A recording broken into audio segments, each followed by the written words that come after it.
Happy New Year, blwyddyn newydd a chi gyd, and let's hope that this year is a bit more positive than last year, and it seems that the vaccination is being rolled out at a pace that we would like probably, or like it to be probably a bit faster in some places, but hopefully this is the beginning of getting back to some form of normality. It's nice to be back in the chamber, first time for about 10 months.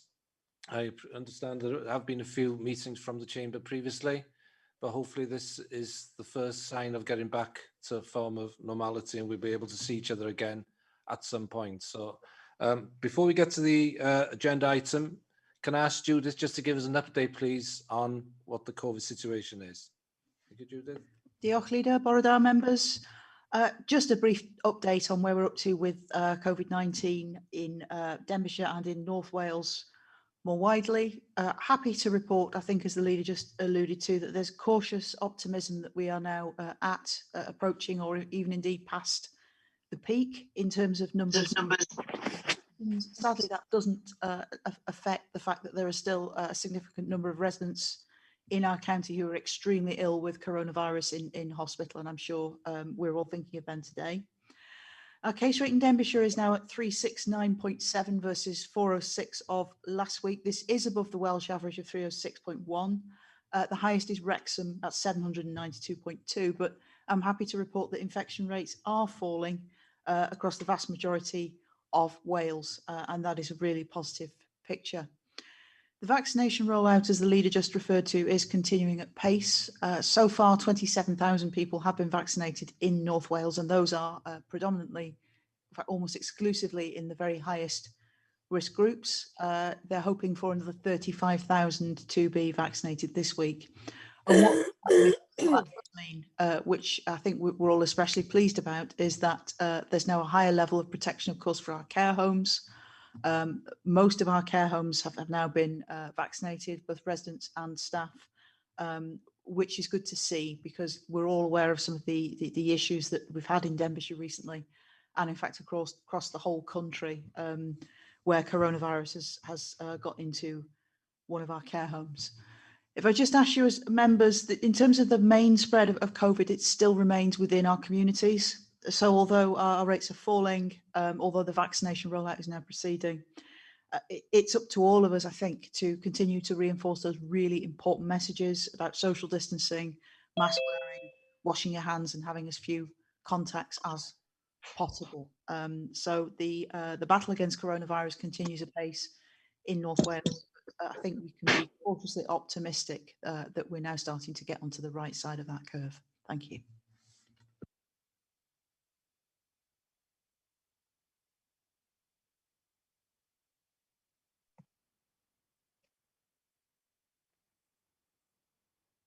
Oh, sorry. Forgot that's the first one. Okay, just for you members, just for you to know who's in the chamber today. Sitting in Ann Davis' seat would be Judith. Gary is sitting, I think it's in Tony Thomas's seat, if I remember right. Tony? Rodri is sitting in Joan's seat, and Steve is sitting where he usually does. And I've just been afforded Meirig's seat for this one. So that's all that's in the chamber today. Okay, we'll go on to the agenda. Can I say a word, Leader, please? Sorry? Can I say a word, please, Leader, on the COVID? Not.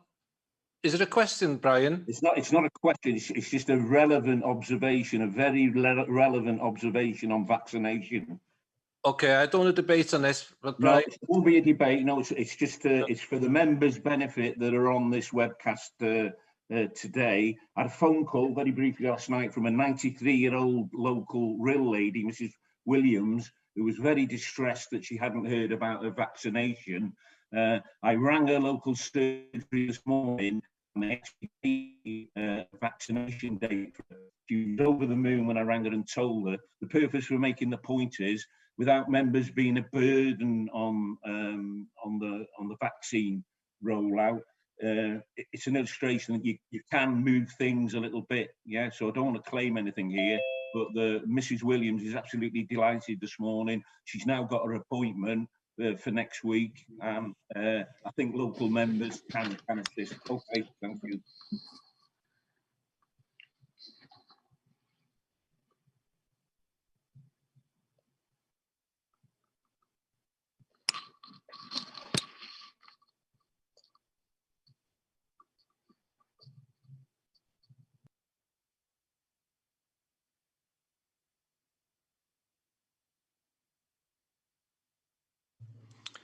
Thank you, Chair. Members will be aware of the requirement under the Council's Code of Conduct to declare any personal or prejudicial interest in respect of any business to be considered at today's meeting. Such interest should be declared now or as soon as the councillor affected becomes aware that they have a personal or prejudicial interest in the business. All members declaring an interest are required to state clearly what the interest is and to advise whether it's a personal interest or a personal and prejudicial interest as defined in the Code of Conduct. Any member declaring a prejudicial interest is required to leave the chamber for the duration of the business and can take no part in the proceedings. Members with a personal interest only may take part in the debate in any vote. If a personal or personal and prejudicial interest is declared today that has not previously been disclosed and recorded, the councillor concerned will be required to complete and sign a declaration of interest form, which can be provided by committee staff. Yeah, Gary, does somebody want to declare an interest at this point?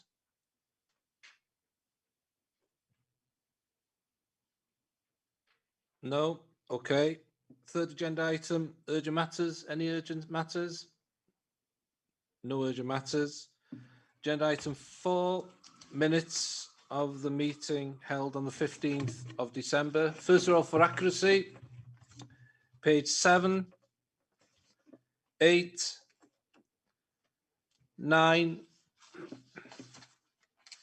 10, 11, 12, and 13. For matters arising, page 7, 8, 9, 10, 11, 12, and 13. Will somebody move that they're correct, please?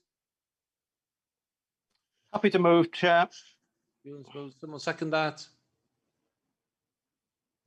Mark Young. Okay, thank you. Nobody against. Very good. Agenda item 5, bus emergency scheme. Brian Jones, please. Brian. Hello, yeah, thank you, Leader. We do have Peter Daniels with us this morning, the lead officer on the bus transport. The BES, otherwise known as the Bus Emergency Scheme, the report this morning is to introduce the next phase of this BES. And the reason for making the report is to present the wider context and the background and the reasons for seeking the agreement that Denbighshire, along with the other North Wales region authorities, sign up to this scheme. There has been a scheme in place since last August when the North Wales region supported the local bus services and suppliers. What's this morning for the is a second of that we're being asked to sign up to. It's pretty self-explanatory, the report. There is a point at 4.14 in the report which relates to beyond BS2, but that's not actually for today, but it is worth reading that because there is obviously things in the pipeline beyond this bus emergency that we're talking about this morning. The whole system is volatile. You've probably seen in the media with operators experiencing problems with COVID, not only with the people that drive buses, but also in the maintenance areas, and that has some effect on Denbighshire. But we have managed to cope with that, and it is slightly improving the situation. So that's the brief introduction from me. I'd like to ask Peter Daniels if he wants to add any more to that.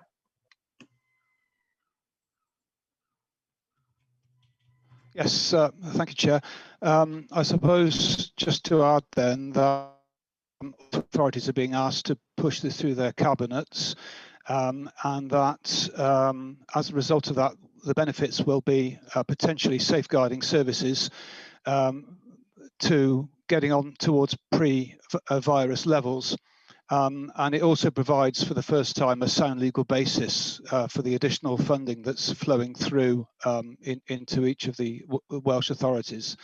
It also offers an element of local authority influence over what were formerly commercial services. And although operators will wish to get back to the status quo as soon as possible, when, for example, the vaccine is fully rolled out and numbers start to build.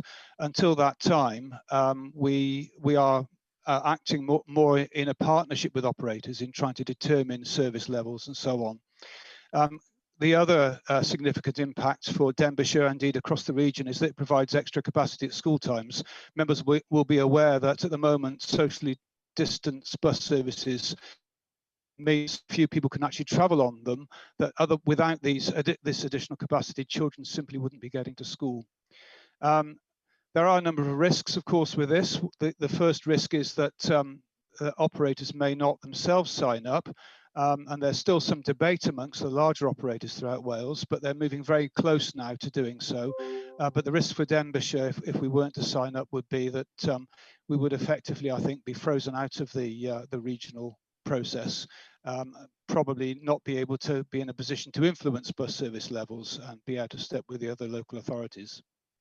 Thank you, Chair. Thank you, Peter. Okay, that's very clear. Are there any questions or comments from Cabinet members, please? Leader, can I come in, please? Yes. Yeah, can you hear me okay? Yes. Okay, yeah, thanks for that, Brian and Peter. So if we do sign up, Peter, how would we scrutinise this if there's any issues moving forward? And previously, Peter, you've spoken to me about, I was concerned about people being worried, especially the elderly, of using buses, and you did say there was going to be some work on that, but people are still worried about using bus services, and we know people rely on them, and we all worry about loneliness if people can't get into towns, etc. So is there any work happening on that? Because obviously we want people to feel safe and to use a service. So those 2 points, please, Peter. Talking about. Thank you. So first of all, then, in terms of scrutiny, the first thing we will need to do is enter into some sort of overarching agreement with Flintshire County Council as the regional lead authority and banker for this level of service.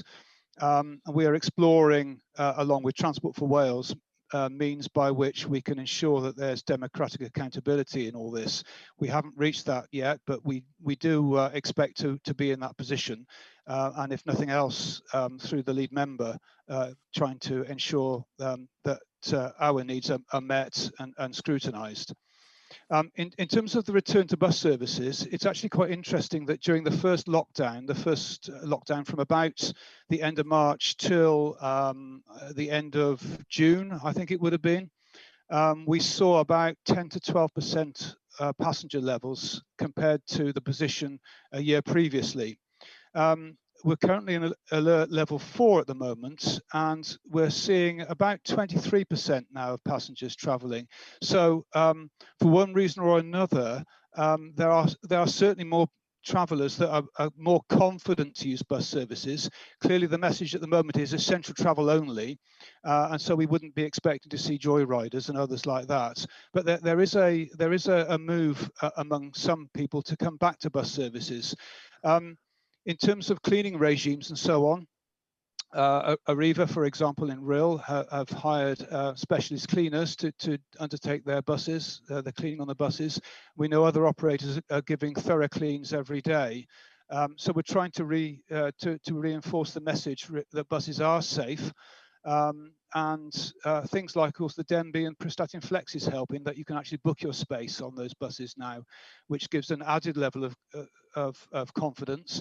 And we've seen, again, passenger increase on those services above ordinary levels. I think the Denby scheme, for example, is currently on about 70% of its pre-virus level. So clearly there's a role for that sort of thing. It's going to take a time.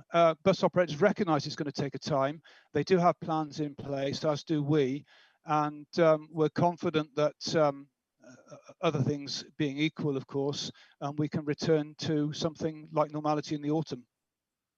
Yeah, if I can make a comment on our needs, Mark, a number of months ago now at the regional meetings, I definitely had backing for the emphasis on the rural needs, and it went as far as, and I think I've mentioned this before, but apologies, but it's worth mentioning it again in dispatches. The representatives from Transport for Wales agreed that they could not run rural bus services and to some extent North Wales bus services from their office in Pontypridd, and they were very keen to get on board with us to use our expertise and knowledge, which is definitely there and was demonstrated back in August when funding was allocated out to the bus services then.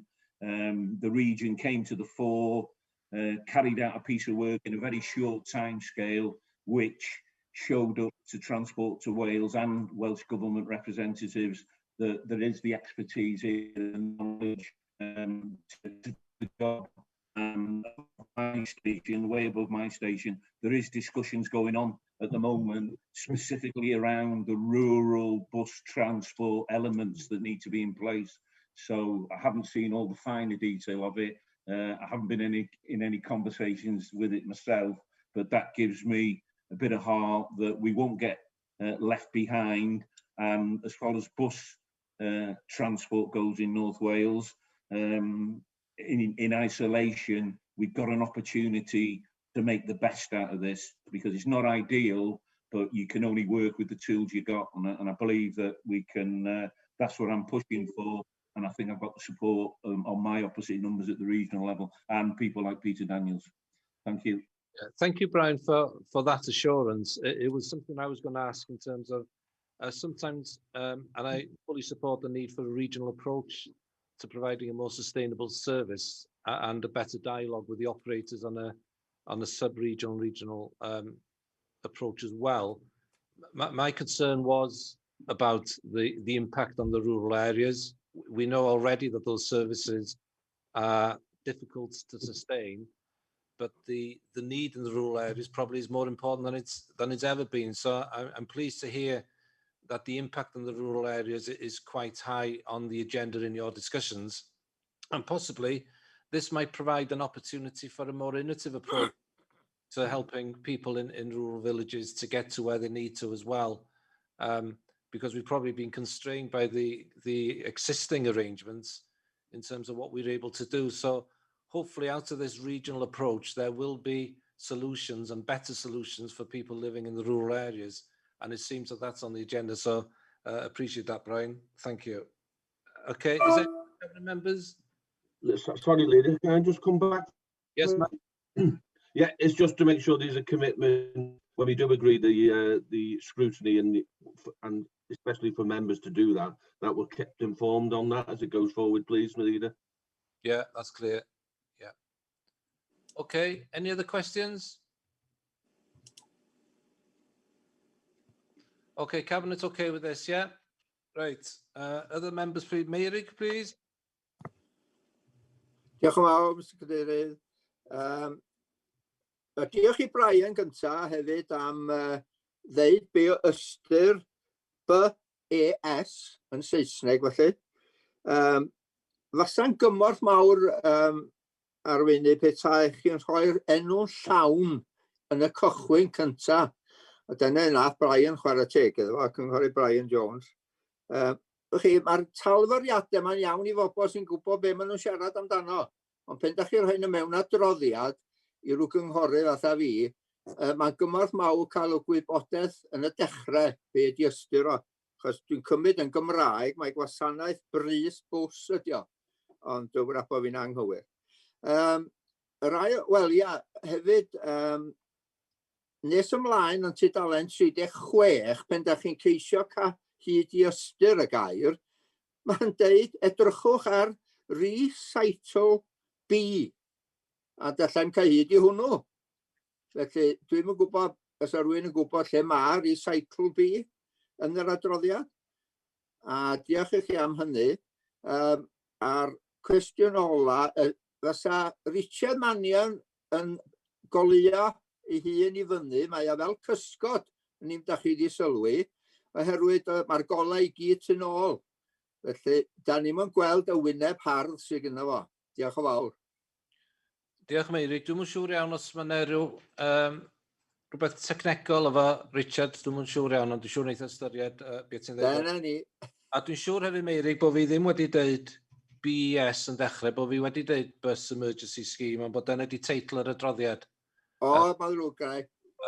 Nes i'n glywed i, oedden ni'n cadw drafferthion ar y pryd.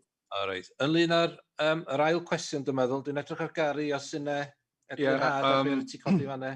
Ie, recital B, dwi'n meddwl, ydy tudalen 34 yn atodiad 3, dwi'n meddwl, y cytundeb yn y Saesneg, ar ôl enwau'r partïon i'r cytundeb, mae'n heading a background recital B, funding has been provided by Welsh Government to bus operators in Wales, etc. Dyna recital B. Diolch yn fawr. Diolch. Emrys?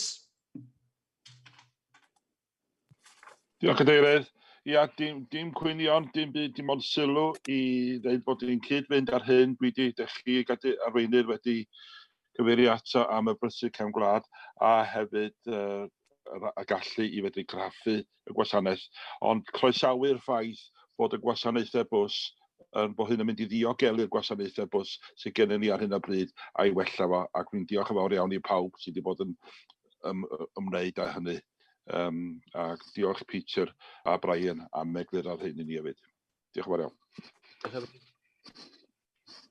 Glenn, please. Yes, thank you very much. Good morning, everyone. Just on the risks, what risks exist with the proposed approach? The operators themselves, what are their worries at the moment about signing up to this? Why would they not sign up to this straight away? And the second one on the breach of competition, state aid or procurement law. Do we know what those laws are now that we've left the EU? Thank you. Thank you. Peter, could you answer those two, please? I can certainly answer the first, Chair. In terms of operator concerns, I think it very much depends upon the scale of the business and the amount of money you're going to be needing to ensure bus services continue. I think that the two main concerns that operators have at the moment are, first of all, there's a very prescribed profit margin within the bus emergency scheme agreement, and that is set at 2%. And operators currently feel that precludes any future investment, particularly for those areas where the buses themselves are getting older now. So that's the first area. The second area is a natural concern amongst operators, no matter how big or small, where they're operating commercial services, that local authorities and Transport for Wales will be able to influence the services that are being operated.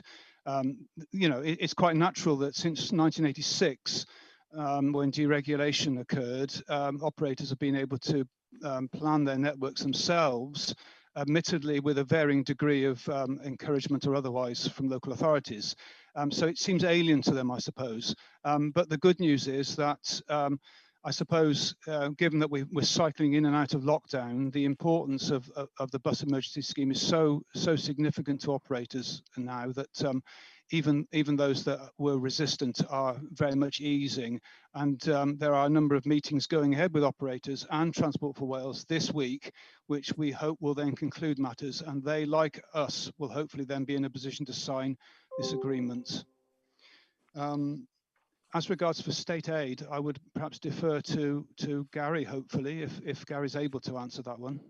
That does look a little bit like a hospital pass, Peter, there so early on in the year, but I'm looking to Gary here to see if there's any light on that question. Yes, there were draft state aid revocation amendments, EU exit regulations 2020, which were due to come into force at the beginning of the year.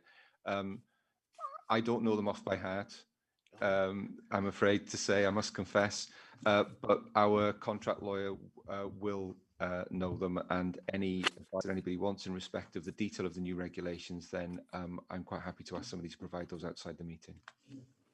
Really good answer there, Gary. So there is an answer to your question, Glenn. Thank you. Good. Graham, please. Diolch yn fawr. Can I just ask a question about the future, really? I don't don't know if Peter's got any information on this, but there was a disturbing comment in the press last week that people would be very reluctant to go back to using public transport after the virus has finished its course. Does he have any information about what is likely in the future? I know it's difficult to ask that sort of question, but it would be interesting to know if there was any more information there about the future. Yeah, that is actually very tricky. I suppose the future will be determined by a number of things. Obviously, the speed with which we can climb out of the crisis, but also changing patterns that may now be entrenched. People commuting far fewer times for work, people shopping more online. So yeah, it's a bit of a known quantity, and I suppose that's where the bus emergency scheme is flexible. It recognises that actually bus passenger ridership could increase dramatically. On the other hand, it might be a very steady growth. There will certainly be growth. We saw growth after July onwards to about, I think it was about 60% of the network pre-COVID capacity in some areas. But you know, it's going to take a while to get back to that 100%. And if we don't get back to it, there will inevitably be questions about the balance between public support and commercial revenue on bus revenue that each authority and Transport for Wales will have to debate, I guess. Yeah. Okay. That's good. Barry, please. Barry Mellon. Yeah, thanks, leader. Yeah, Peter, you mentioned about operators looking at joining the scheme and looking at 2% profit margin. Is this emergency scheme looking forward and because looking at the fewer numbers of people travelling, how does it fit in with climate change, with bus companies looking ahead to look at gas or electric buses? You know, obviously lower profits. These companies are not going to want to be putting money into these new vehicles.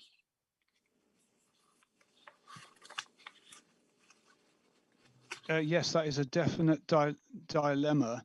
The Welsh Government, before Christmas, or sometime last year, in fact, published a willingness to try and ensure that all buses by 2028 have zero tailpipe emissions. That was before the COVID crisis. They've reinforced that under their BLAENRAGLEN Welsh transport strategy document that's out for consultation at the moment. We're struggling with that and trying to reconcile that at this very stage. And I think even were passengers to revert to their normal levels, there will be a struggle to replace over 3,000 buses throughout Wales and to make them either hydrogen or electric vehicle traction. It's an ongoing debate, Barry, one that is certainly tied up with the bus emergency scheme, but we will need additional funding, I think, in order to meet the Welsh Government's aspirations for that. Yeah, average age of the fleet is still across North Wales relatively high, although there are pockets where that has declined, and I'm sure, Barry, you'll be aware of those in particular. Yep. Okay. Thank you for that, Peter. No more questions? No, nothing from Cabinet. Right. Can you come to recommendation, please, Brian? Certainly, Leader, yes. So the recommendations 3.1, that Cabinet agrees to the principles of the Bus Emergency Scheme Agreement at Appendix 2 to secure conditional financial support to the bus sector and to establish a relationship with Flintshire County Council as the regional lead authority and signatory that ensures that the ongoing emergency funding meets the authority's priorities and is delivered on its behalf. 3.2, in due course, to call for a further report on bus reform proposals relating to the future management of the bus services in Wales. Thank you. Thank you, Brian. That's been moved. Will someone second that, please? Mark Young has seconded. Is there any Cabinet member against that? No. Okay, that's been moved. Thank you, Brian. Agenda item 6, Establishments of Sports North Wales Partnership. Bobby, please first.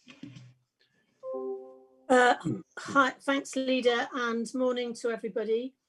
Yes, this is about Denbighshire's involvement in the new in the establishment of a new Sports Wales partnership across North Wales. This would be done obviously via DLL, and all the other 5 authorities are likely to be signing up to this at a similar time. For those of you who are not aware of Sports Wales, it's the national organisation responsible for increasing participation and improving performance in sport in Wales, and has provided historically annual funding to each local authority and other partners to undertake a number of sporting programmes and interventions across North Wales. Currently, Sport Wales provides separate funding directly to the 6 authorities as partners, which are responsible for spending in their own respective areas. However, if Sports North Wales is approved, the cumulative funding from Sport Wales, estimated at around 2.7 million per annum for the region, will be directed through Sport North Wales, and decisions on priority investment will be undertaken by the Partnership Board with oversight by the Governance Board. The indicative total 5-year funding between 21-22 and 25-26 is around 13.5 million. And it's for community sport, free swimming, lottery, local grant scheme, etc., etc. The funding will be held and administered by Sport Wales, but will be available for Sports North Wales to draw against. Denbighshire Leisure Limited would like to be part of this regional group, and along with the other local authority partners, have representation on the group board. After speaking with Jamie, I gather there are some legal actions to be worked through, which will be undertaken by Gary, and he will explain that to you in a little more detail and sort of slightly alter the recommendations to that effect. Can I also point out in the report, there's a slight, this was done on a template by Gary, and it refers to Wrexham instead of Denbighshire. In the, I think, I can't remember which paragraph it is, I haven't got the report directly in front of me. Whilst I'm on, and as usual, with anything regard to Denbighshire Leisure Limited, I would just like to pay tribute to how they have continued through these very difficult circumstances, with all their facilities being closed, to keep participating with Denbighshire. And the staff have been amazing, the way they have stepped in on all sorts of fronts, you know, helping to keep the buildings safe, in good condition, whilst we're waiting to restart with our leisure facilities. And other members of the team have volunteered to help in their communities, delivering PPE, cooking for care homes, and for those who are, and also for those who are self-isolating. And I'd just like to pay tribute to how they have kept things going all this time. Gary, would you like to sort of outline what legal aspects there are you'd like to sort of sort out before we sign up to this? Yeah, thank you, Bobby. Just before I call Gary in, it would be advisable just to declare an interest, being that you've made a statement in your particular role. So it'd be helpful if you just declared an interest on that point. Yes, all right, sorry, yes, I declare an interest as That's chair it. of Okay. the DLL board. Apologies. Thank you, Bobby. Okay, Gary, please. Thank you, Chair. Thank you, Bobby. Yes, this report effectively sets out the principles of the Sports North Wales Partnership, but also the terms upon which it will operate. So first of all, I must apologise to everybody about my mistake in paragraph 4.1 of the report. It was a template report that was adopted, and there was some wording that applied to Wrexham that should have been deleted. I thought I deleted it, but obviously my technical skills failed, and I do apologise. In terms of the proposal, Bobby's outlined that this is a new way of distributing the funding that Sport Wales send to the region. And the proposal is that it will be a partnership of 18 members. So the 6 local authorities will be members, BCU will be a member, Public Health Wales will be a member, the 2 universities, Bangor and Glyndŵr, GWE, Disability Sport for Wales, and housing associations, ADRA, North Wales Housing, Wales and West, Cartrefi Conwy, Clwyd Allen, and Group Cynefin. The model that's been adopted is a hosted model. So Conwy County Borough Council will be the host, and they will be the accountable body. So the money will come from Sport Wales to Conwy, who will then distribute it as banker to the local authorities and the various projects that are approved under the processes that will be adopted. The governance of the partnership will be by 2 boards.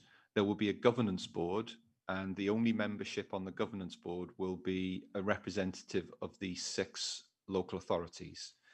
And that governance board will be responsible for the overall strategic direction of the partnership, for oversight of the other board called the Partnership Board, which I'll come to in a second, and for approving any individual funding for projects which is greater than £50,000. There will then be a Partnership Board, which will be made up of 12 people. There will be 2 local authority representatives on that board, and there will be a representative from health, a representative from the housing sector, a representative from the education sector, and a representative from the equality sector. And there will then be 6 independent people who will be externally recruited by the Partnership Board and the Governance Board to sit on the Partnership Board. The Partnership Board will be responsible for approving projects between in value between 10,000 and 50,000, and they will be responsible for reviewing and monitoring the progress of those projects and for ensuring that those projects are proceeding in line with the strategic objectives of the partnership. There will be 1 post of a regional director, which will be employed by Conwy, and that person will be responsible for the operation of the partnership, for supporting the 2 boards, and for the performance of various projects. All other staff who are employed in the activity will remain employed by their individual organisations. There won't be any great cheapy transfer of staff. The funding will be treated in 2 categories. The first category will be local authority funding, and that will be allocated to local authorities in 2 batches. First of all, amounts to cover their fixed costs in respect to the staff who are retained to deliver things like active young people, etc., and then some funding in respect of individual projects. And then there will be a second category of funding which will be allocated to individual projects called collaboration funding, and they will follow the approvals process set out in the inter-authority agreement and will be approved by the different bodies that I've just mentioned. The regional director will also be able to approve spend up to £10,000. The representation of the council on the governance board is a matter that needs to be determined. And the suggestion is that because the expertise in respect of sport and activities that fall under this partnership sits with Denbighshire Leisure Limited, that the representative for the council on the governance board should be a representative from Denbighshire Leisure Limited. We're in a similar position to Flintshire County Council, who have their own leisure company, Aura, and they will be following the same path as us and seeking to appoint someone from their leisure company to represent them on the governance board.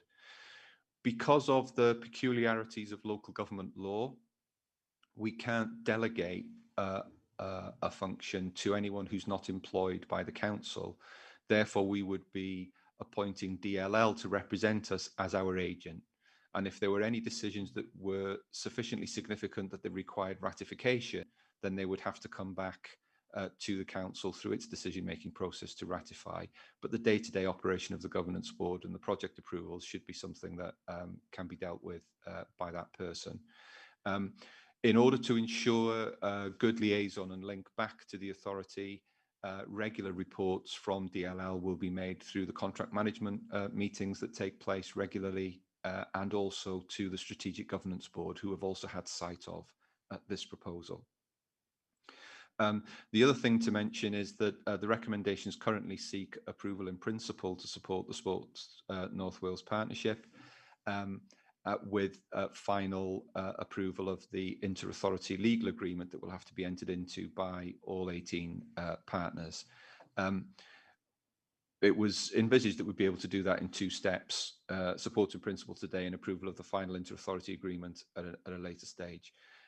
The inter-authority agreement arrived with us at the end of last week, and we're being asked to approve it by the 27th of January because there's going to be a governance board meeting scheduled for that day. So far, the other local authorities, as I understand it, have all approved in principle the partnership and delegated authority to their relevant legal officer or other to agree the final terms of the inter-authority agreement. I've seen the inter-authority agreement, and by and large it follows the heads of terms that are appended to the report in the template appendix. So someone will, if members are happy to support, we can deal with what the wording of the recommendations would be at the end, but essentially it's to support the partnership, it's to approve the appointment of a DLL as the council's agent to represent them on the board, and it's to seek delegated authority to approve the final terms of the legal agreement. Happy to answer any questions. Okay, thank you for that, Gary. Okay, any questions from cabinet members, please? Yep. Leader. Yes, who? Can I just declare an interest as well as director of DLLL, or whatever you call it? Yeah. Thank you. Thank you. Okay, are there any questions? Just the point that I would make probably is that the governance, I'm sure, Gary, it's in good hands, that it will be clear in terms of the accountability of the aims of the Denbighshire Leisure Company to our own. I think that's important, that we don't lose sight of what we have achieved so far and what we would like to achieve in the future. I think that's for us as members and our residents is something that is not lost in this regional approach, and I'm sure Gary will test out the agreement that allows that to happen. I think that's really a key element for me. The second point I would like to make is, if we do not participate, then we can't influence. I think it's somewhere in the report, but there is a risk, isn't there, that our own priorities might be diluted on a regional basis. So that's the way it is, regional working, I'm afraid, and it's important that our representatives on that board highlight our needs, and I'm sure that will be covered in the governance arrangements which Gary highlighted there. I don't know if you want to respond to that, Gary, or... Yeah, well, I suppose what I'd say is that in respect of this activity, or the activity that's funded through this, DLL deliver it for the council. So it's already something that DLL do. They're experienced in doing it, and we have the governance structures in place through the Strategic Governance Board and the contract management for continual dialogue between the company and the council to ensure that everything is going along on that basis. In terms of the regional nature of it, North Wales is very much a pilot. As I understand it, Sport Wales are looking to set up 5 regional partnerships across Wales, and North Wales is the pilot. The initial term of the agreement is for 5 years, and the legal agreement expresses the term in the sense that it will automatically end at the end of 5 years unless everybody agrees to extend it, or before the period of 5 years is up, that everybody agrees to terminate it. So at the end of 5 years, if there's no agreement, it will end. Right. Okay. That's good. Okay. That's it. Hugh, So I did see Merrick's hand up. I don't know whether he wants to. yes, I'm on the way to Merrick, Bobby. I just wanted to make sure cabinets were comfortable with this. Seems to be no comments from cabinet members. No. Okay. Meirig, please. Diolch yn fawr eto, Mr Arweinydd. Swn i cyn bach mwy o wybodaeth ar 4.6 tudalen 95 yn y Gymraeg, ynglyn â cyllido ac yn y blaen. Faint ydyn ni'n gafod cyllido hwn i rhywfaint o gwbl, neu fi sydd wedi cael darllen. Wedyn, efo eitem 6, yn y Gymraeg a'r Saesneg, tudalen 97 a 94 yn y Saesneg, mae'n ei gyfeiriad at Prifysgol Glyndŵr, Wrecsam, ond yn y Saesneg, mae e'n cael ei gyfeirio at Glyndŵr heb y to bach. Fi'n gwybod diolch ond beth bach iawn, ond dwi'n meddwl bod rhaid ni gadw llygad ar y iaith.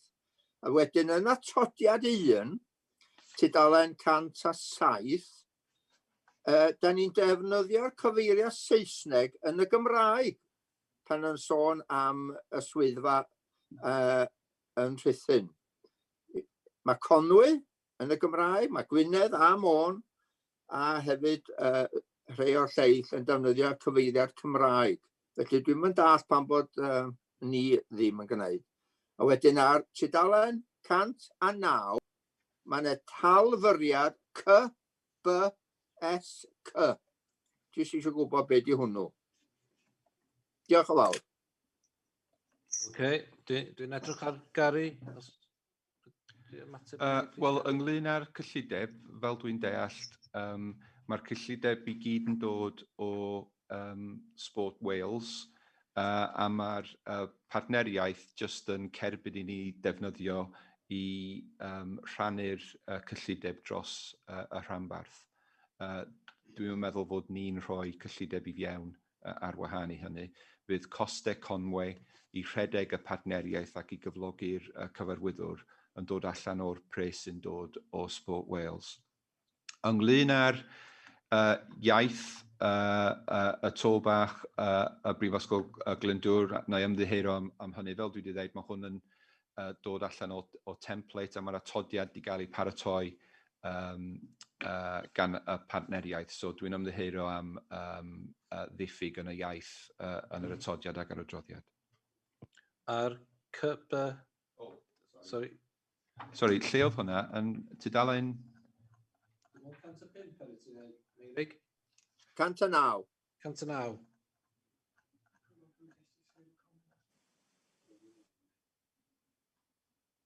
Yn y Gymraeg, da ni'n siarad? Meirig? Yn y Cymraeg, ie?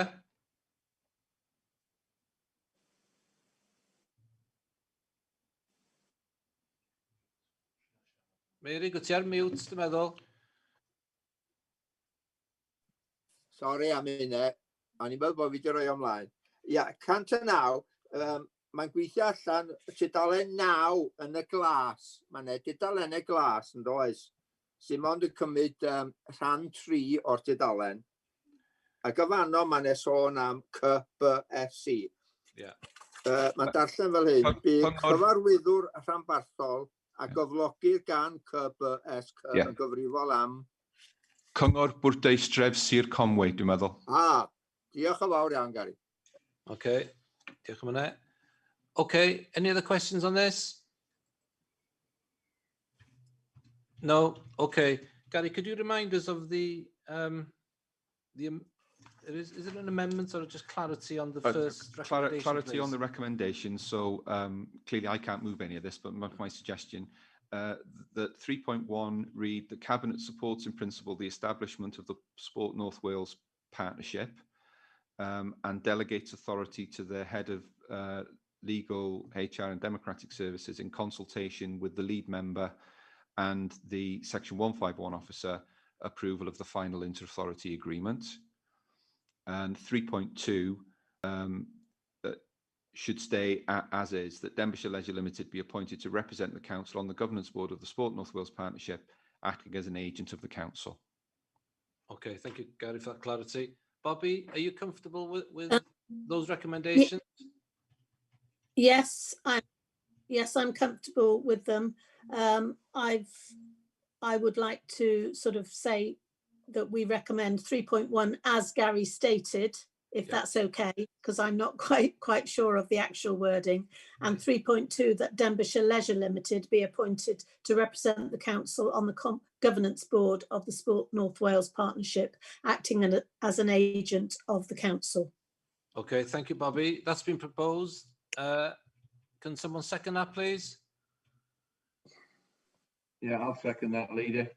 Okay, thank you, Brian. And cabinet members are clear about the changes to the first recommendation, aren't they? So are there anyone who objects to this? No, so everybody's in agreement. Thank you for that. Thank you, Bobby. Agenda item 7, title Housing, Rent Setting and Housing Revenue and Capital Budgets 21 to 22. Julian, please. Thank you, Leader. As we're probably all aware by now, it is a requirement upon us to set our budget and corresponding levels of rent before the end of the current financial year for the next financial year. And there are two elements to the report which is in front of you today. The first one dealing with the budget, and the second with the ensuing levels of rent. If I can go to the budget first of all. Those who attend and read my finance reports to Cabinet on a monthly basis will know I report on the current position with regards to the HRA on a monthly basis to Cabinet. And the current forecast outturn figure is around about just under £1.4 million in the current report. We need this obviously to put in place to make sure that we're able to deliver as an authority both our revenue works and the capital programme, both to maintain the Welsh housing quality standard and the new build programme. A couple of items to note which are noted within the report there, that in line with the rest of the authority, the HRA will be facing some significant additional costs moving forward in terms of the carbon zero agenda. And also that from later on this year, due to changes in the legislation, we will now be able to bid alongside RSLs for social housing grant. Also, in Appendix 2, you'll see an excerpt from the housing stock business plan, which we review annually to ensure that it remains deliverable. And you'll see there that for the foreseeable future, we will be at the what we consider to be the minimum safe balance level of £1 million or above. So if we turn to the second element, which is rent, back in 2019, Welsh Government provided a 5-year rent policy, which essentially meant that rents would increase by CPI plus 1%. So for this year, that would equate to an increase of 1.5%. We also have the flexibility to put on up to an additional £2 per week additional charge. But as we've done in the last couple of years, we've not proposing that we actually do that for the forthcoming year. So that would mean that the total increase would be the 1.5%, which equates to an average rent. Obviously, there are difference in properties depending on different numbers of bedrooms and the like. But the average rent would increase to £93.89 per week, which is an increase of £1.38 per week. You may also remember several years ago now that we disaggregated the service charges from the rent figure for transparency for our tenants. And that cost essentially is the actual cost of delivering those services, and we capture those. And I would just reaffirm that only those properties that actually receive those particular services will actually pay for them.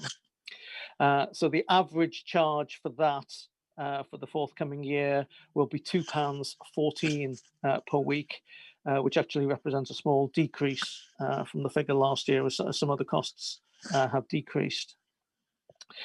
There is a new requirement this year that says that we need to assess what we're proposing against three areas of criteria. That's efficiency, value for money, and affordability. And Appendix 3 to the report has quite a bit of additional benchmarking data to show how we relate to those other authorities that still have housing stock. I'll just pick out a few of those items of data for you. In terms of cost efficiency, we come out as the second lowest.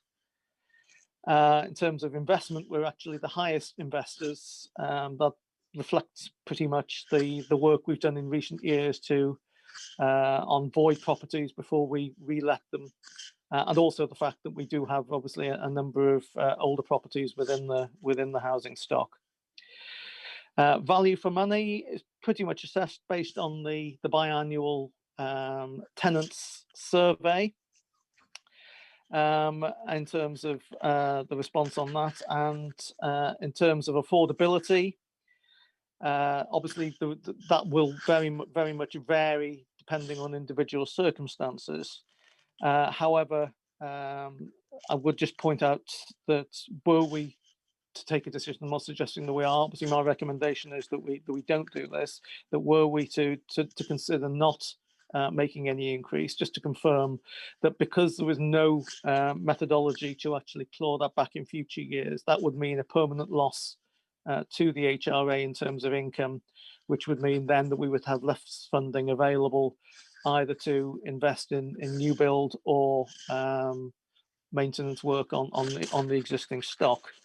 We've spoken with the Tenants Federation with regards to our proposals, and they entirely understand the position.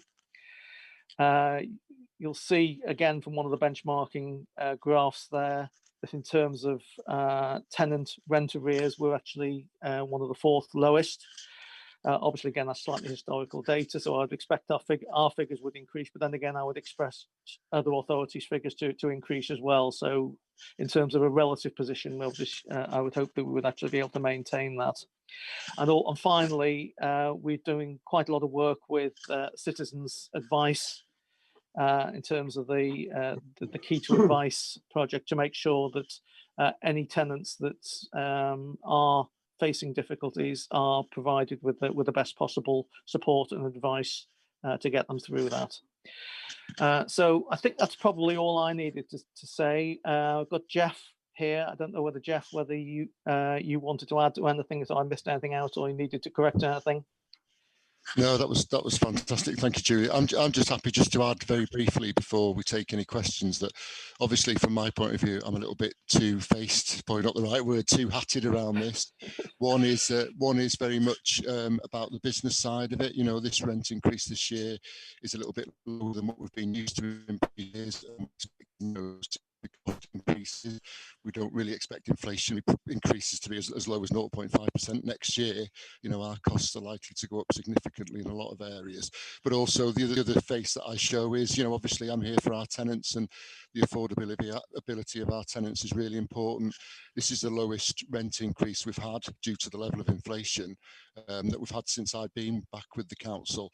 And obviously that rent increase for the families that are on housing benefit, universal credit, for example, their benefit entitlement will increase to cover that.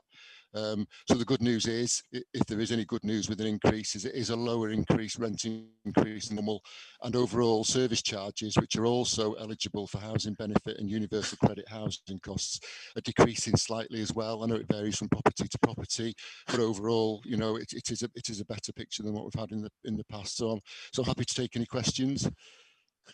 Thank you, Jeff, for that. Okay, I'll open up for questions to cabinet members, please. Leader, please. Mark. Yeah. Okay. Mark, you've just frozen. You're breaking up, Mark. It might be. Okay, I'll turn my video off. No problem. Yeah. Is that better? Yes. That's fine. Thanks. Yeah. Okay. Yeah, thanks for that. And I have spoken to the lead member and Jeff about this and touching on the affordability side. So the report's very honest. It talks about why we need to do it, the business case, but I am concerned about the affordability. So if I can just touch on that, and any response to that would be beneficial. So when we talk about affordability, within your document, it does talk about the support there, and Jeff just mentioned people getting support. So in the press at the moment is universal credit. I don't want to get into a massive political debate, but it is the debate is over the £1,000 roughly. So if that is removed, £1,000 quite a lot. So how would residents deal with that? You've also talked about the effect maybe on people being able to afford childcare and their work balance.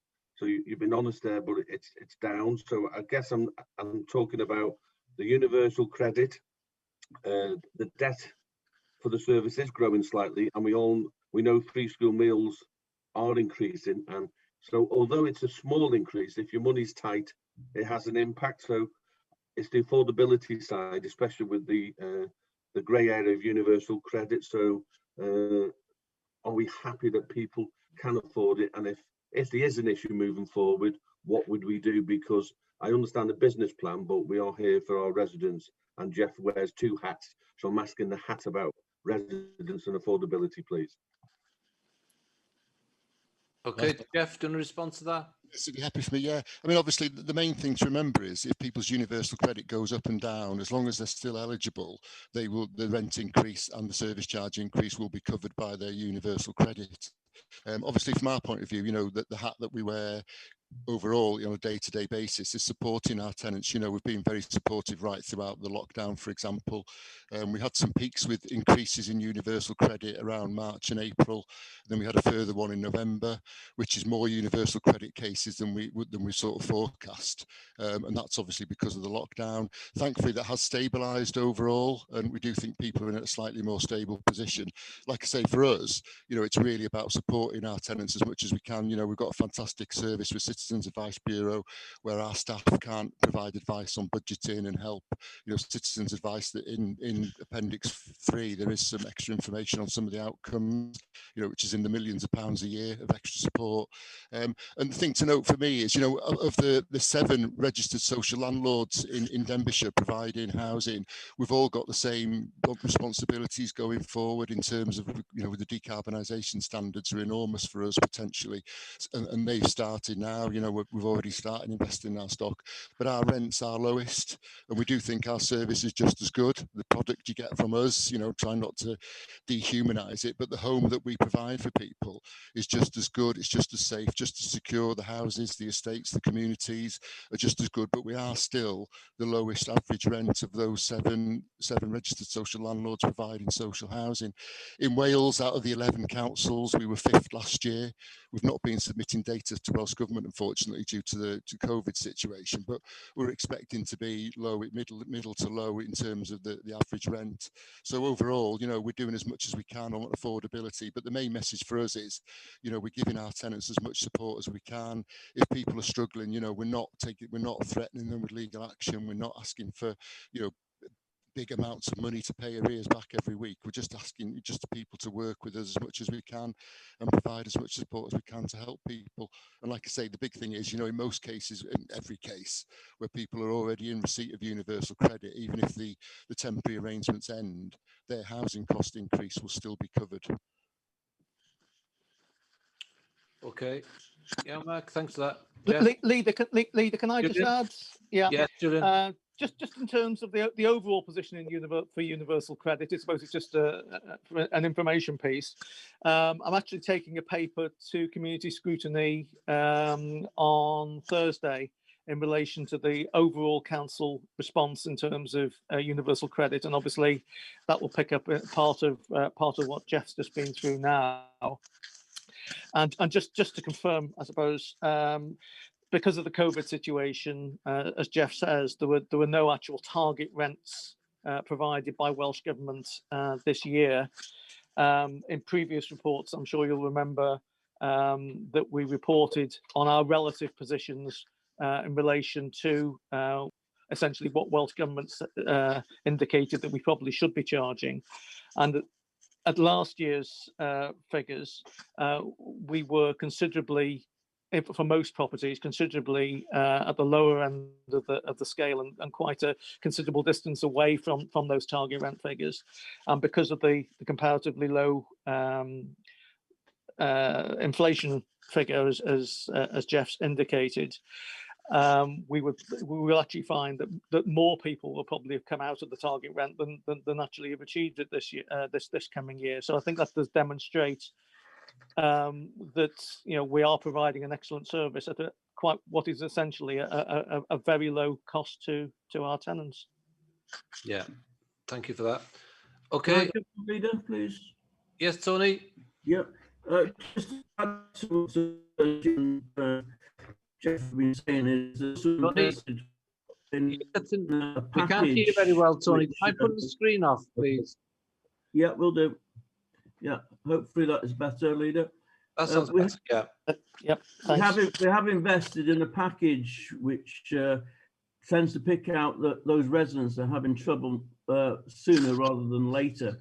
So there's a considerable investment gone into that, which I think is an indicator, and the communication between our housing teams and our residents, I think, is first class. So I think we're doing everything that we can to reassure our tenants, and I think we're doing a very good job on that. Thank you. Okay, thanks for that, Tony. I've got my hand up. Sorry, Bobby, I hadn't missed it. Okay, Bobby, please, next then. Yeah. Before your hand obviously- gets tired, Bobby, you best come in now. Sorry? Before your hand gets tired, you best come in now, Bobby. I appreciate that this is an annual review and that it's a statutory function to set budgets before the commencement of the financial year. And you have obviously made a convincing case as to the need for an increase. But I would suggest the timing of this increase is psychologically rather, or could be psychologically rather damaging, certainly worrying, in the light of the year of hardship caused by the pandemic, with more people than ever before on benefits.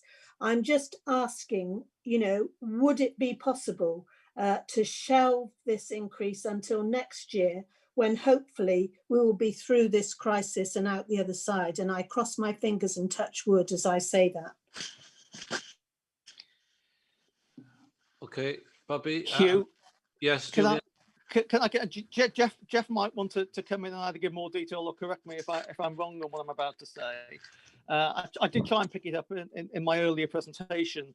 The legislation does not allow for retrospectively claiming back income that we might not have put on this year.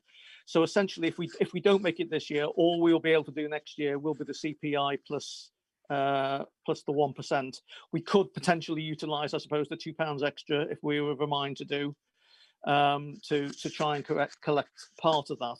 But then that would put an even bigger increase on our tenants in 1 year rather than spreading it across a 2-year increase.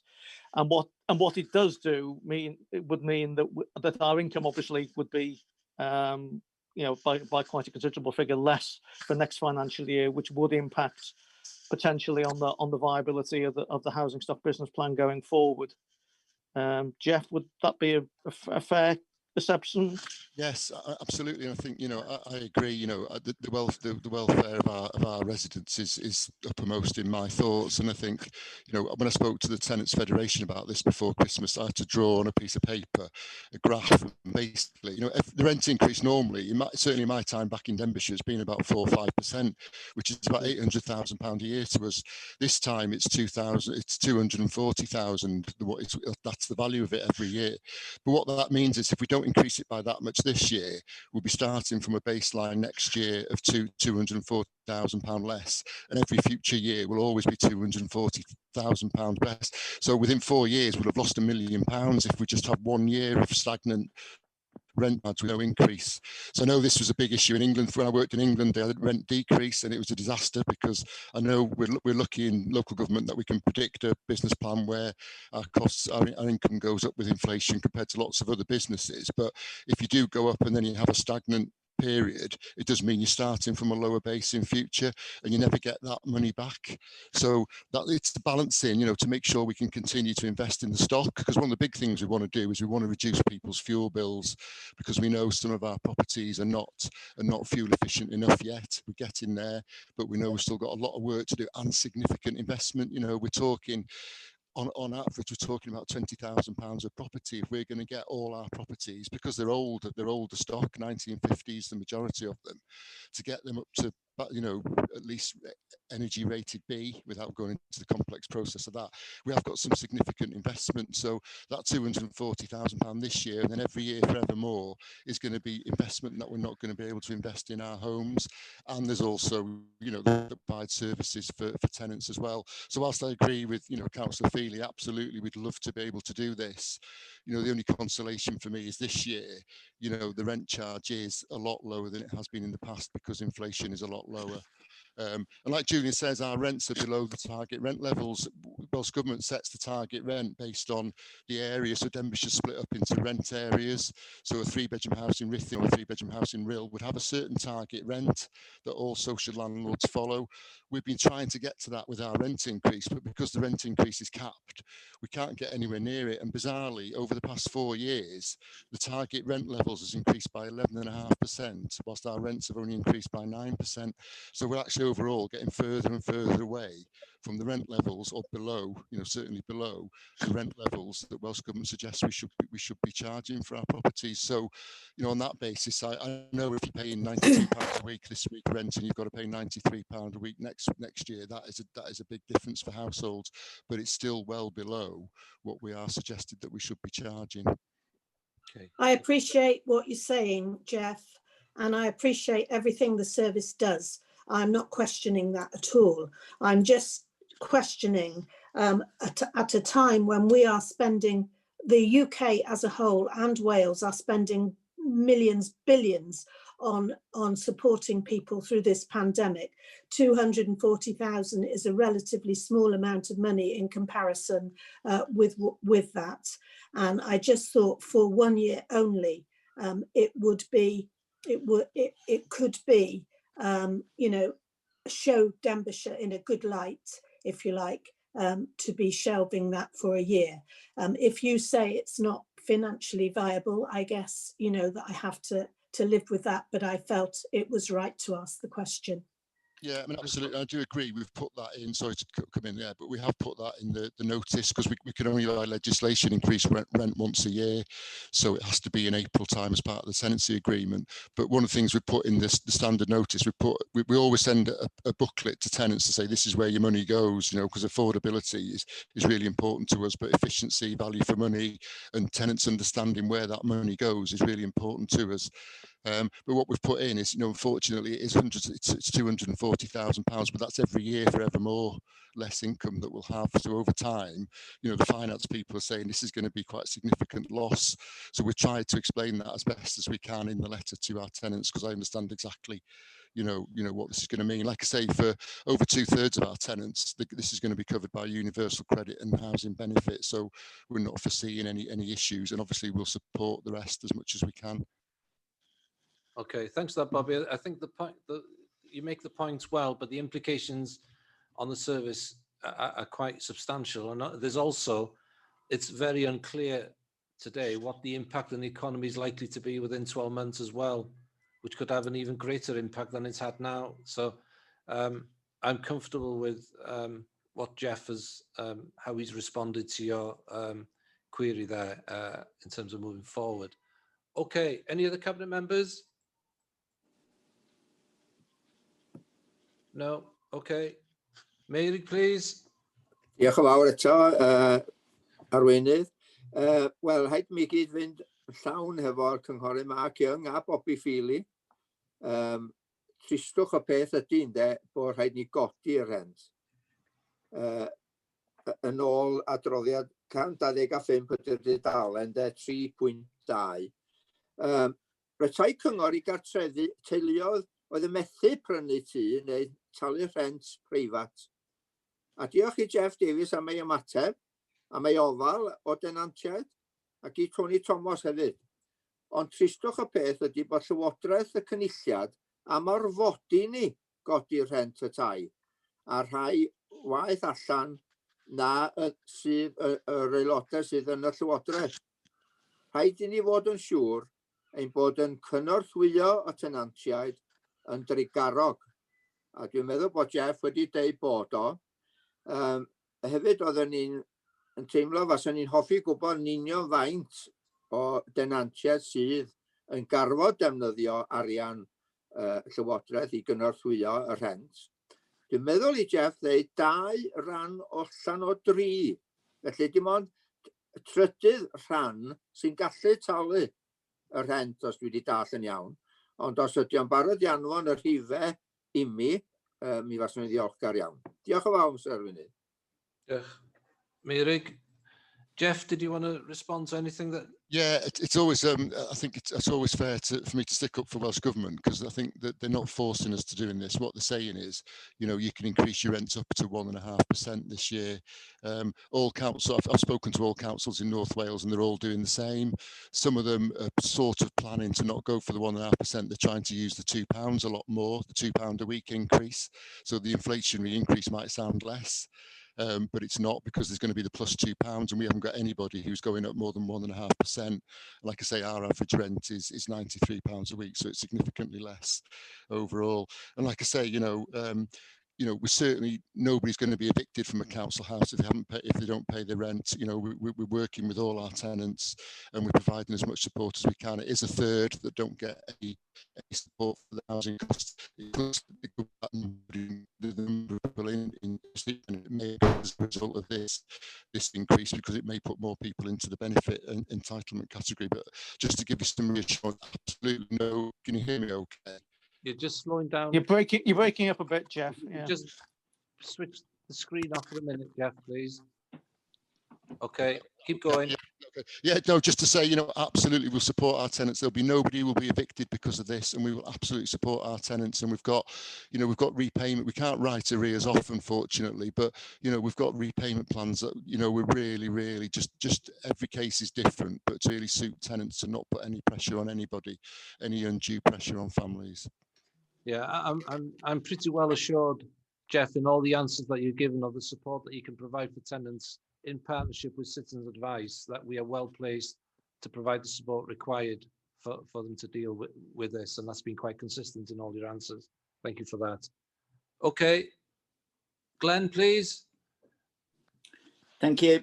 Yeah, I agree with everybody else over the affordability. I mean, we're going to get hit at some point with people not being able to afford all the rents, everything. I agree with what Bobby Feely said and others, but we'll come back to that. The bit that concerns me the most above everything is on the impact assessment, where it says, as our rents are below other social landlords in the county, there is a fear that the poorer households would choose Denbighshire Housing as their landlord for this reason, and we would have a disproportionate amount of poorer households seeking housing. Really? We fear that poorer people are going to want to live in Denbighshire Housing? That's, if we're trying to send messages to people about affordability and about housing, and our housing department is excellent. Jeff does an incredible job, and all his team, and I thank them for that. But we fear poorer people will want to come into our housing. Who wrote that? Thank you. Yeah. Jeff, do you want to come back on that? Yeah, I accept that. I mean, I think that the challenge with the wellbeing impact assessment is we update it every year. I do it with tenants, and we've updated it every year. There was a concern a couple of years ago now, so it's probably outdated, that comment. So I apologise that housing associations were getting very much into affordability assessments at pre-tenancy stage, and they were even talking about people not being eligible for a tenancy if it was felt they couldn't afford the tenancy. So we were really concerned about that, because we were never going to take an approach like that. And because our rents are less, people who are paying might think, well, do you know what, I'd rather have a council house because it's just as good, or the service is better, but it's slightly cheaper. I don't, Glenn's right. I don't really think, that people do think like that and get into that level of scrutiny of each social landlord's rent. But, people have said, I viewed a property by another housing association, but the council tenancy was much better condition. It was a much nicer house. So, you know, I apologise, Glenn's right there for picking on that point. You know, we'll make sure we reword that, I think. Okay, that's good. Okay, is anybody else? No? Okay, thank you. Julian, can you come to the recommendations, please? Yes, thank you, Chair. So recommendation 3.1, that the housing revenue account budget for 2021-22 as contained in Appendix 1 and the housing stock business plan as contained in Appendix 2 be adopted. 3.2, that rents for council dwellings be increased in accordance with the Welsh Government policy for social housing rents to an average weekly rent of £93.89 with effect from Monday the 5th of April 2021. 3.3, the Cabinet are asked to note the additional report, Appendix 3, on cost efficiencies, affordability and value for money prior to approving this rent increase. And 3.4, that the committee confirms it's read, understood and taken account of the wellbeing impact assessment in Appendix 4 as part of its consideration. Thank you, Julian. That's been proposed. Will someone second that, please? I'll second it, Leader. Thank you, Richard. Okay, is there any cabinet member against these recommendations?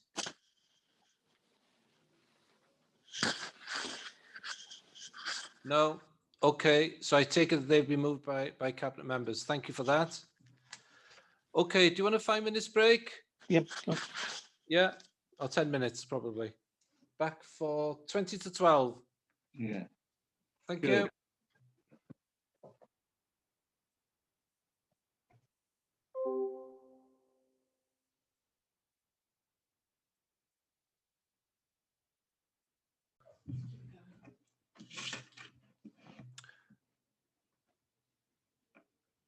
Yep. Okay. Welcome back. Have we all come back? All cabinet members back, are they?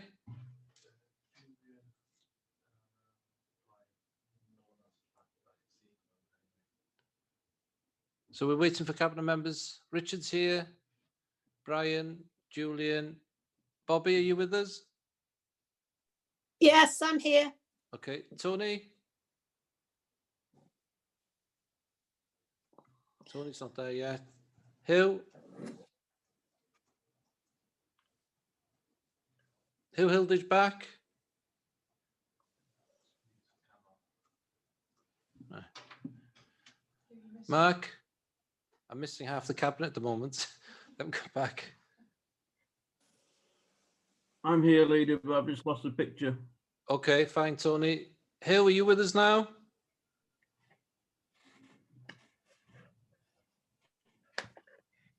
No. Mark, are you with us?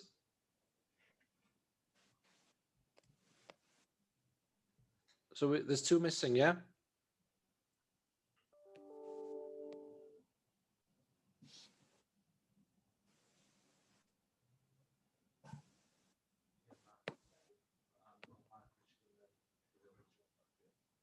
Oh, are you? I thought I saw Richard's name. Are you with us, Richard?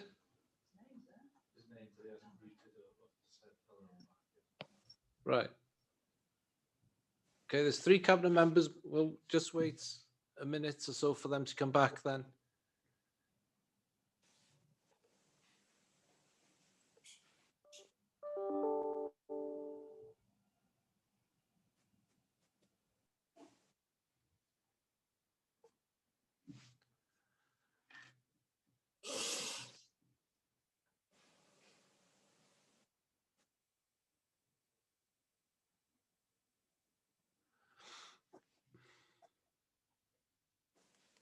I've got. Have you had your vaccination yet, Leader? Yeah, I'm just waiting. Brian, I'm just waiting for Richard, Mark. Richard's back. Okay. Yeah. There's only Mark and Hilditch now. Yeah. All right. Yeah. No, have you had your vaccination, if you don't mind me asking, in this public place? No, I haven't.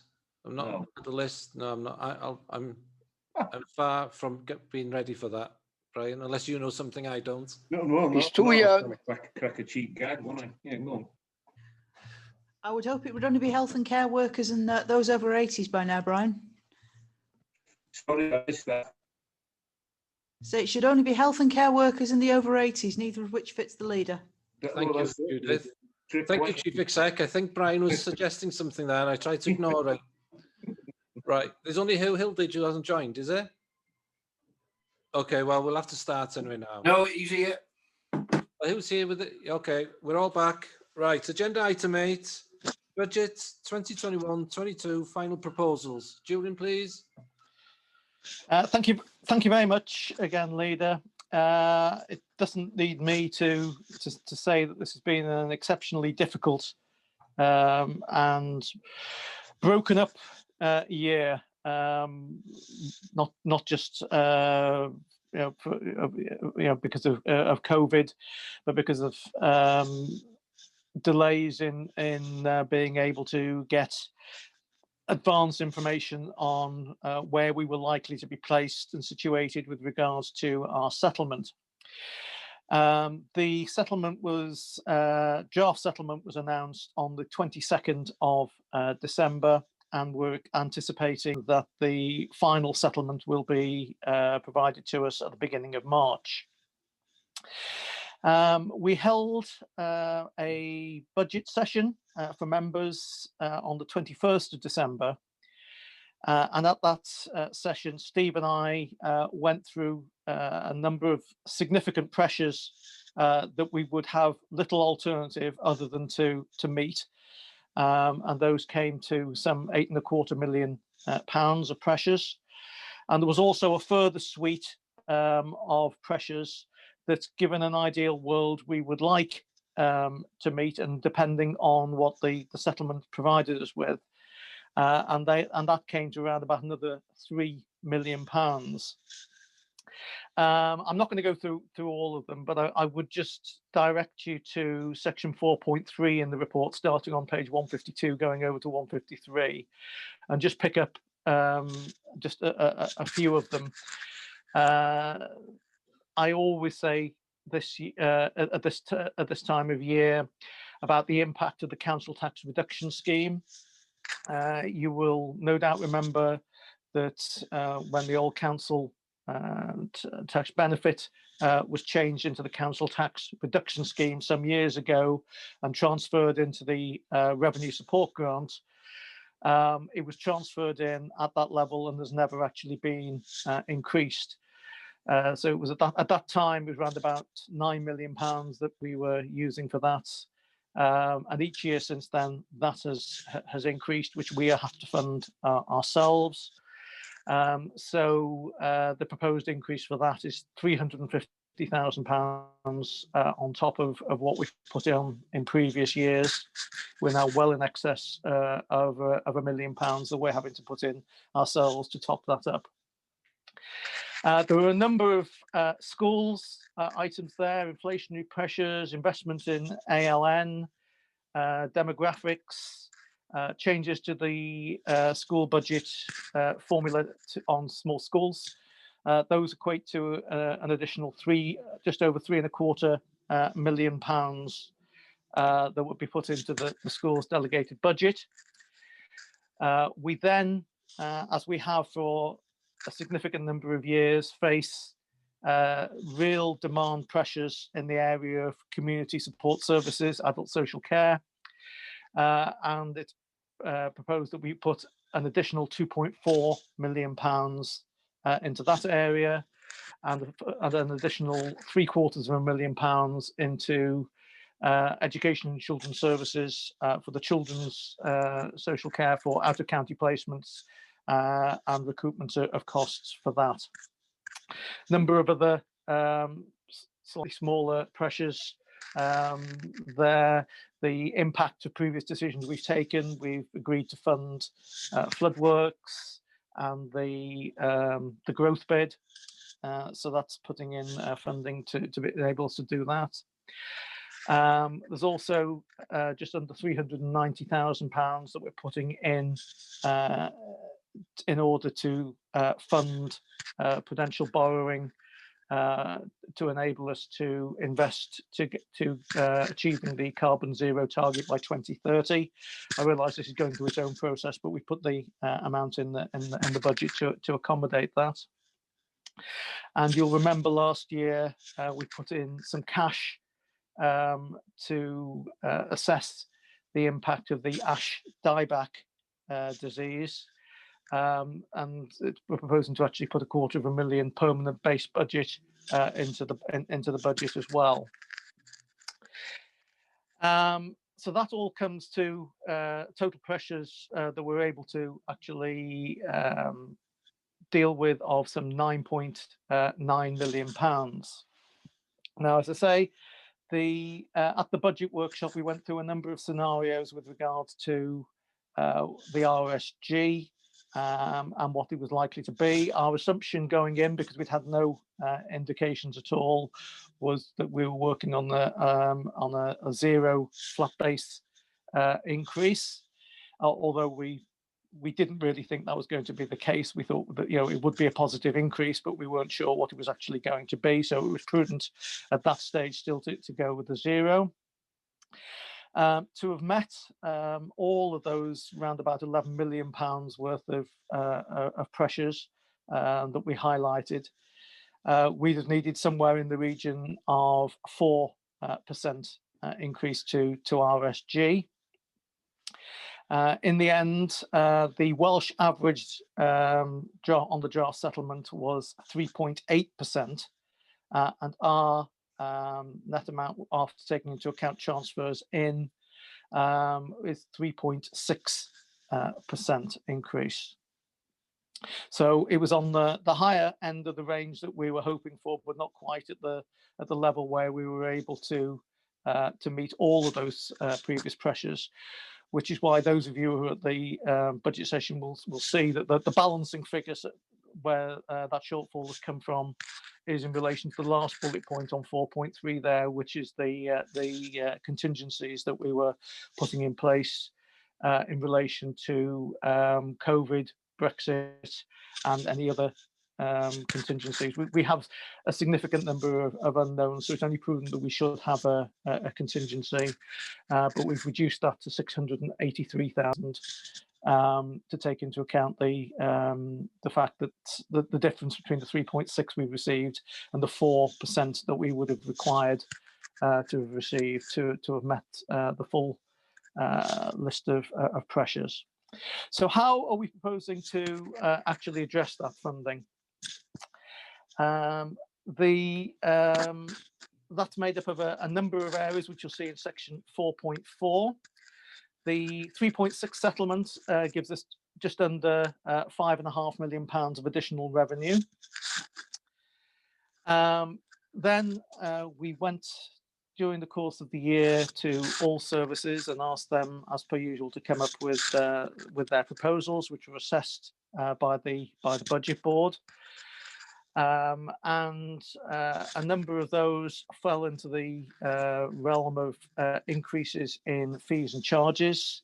You should be all aware that a couple of years ago now, I think it was, we took through corporate governance and cabinet a policy which I'm cutting a 20-page document down into one line here now to appreciate, but essentially the main thrust of it was that we expected heads of service to annually look at all fees and charges, and where we had flexibility to increase them, they should be increased annually, at least in line with inflation, and with the aim of making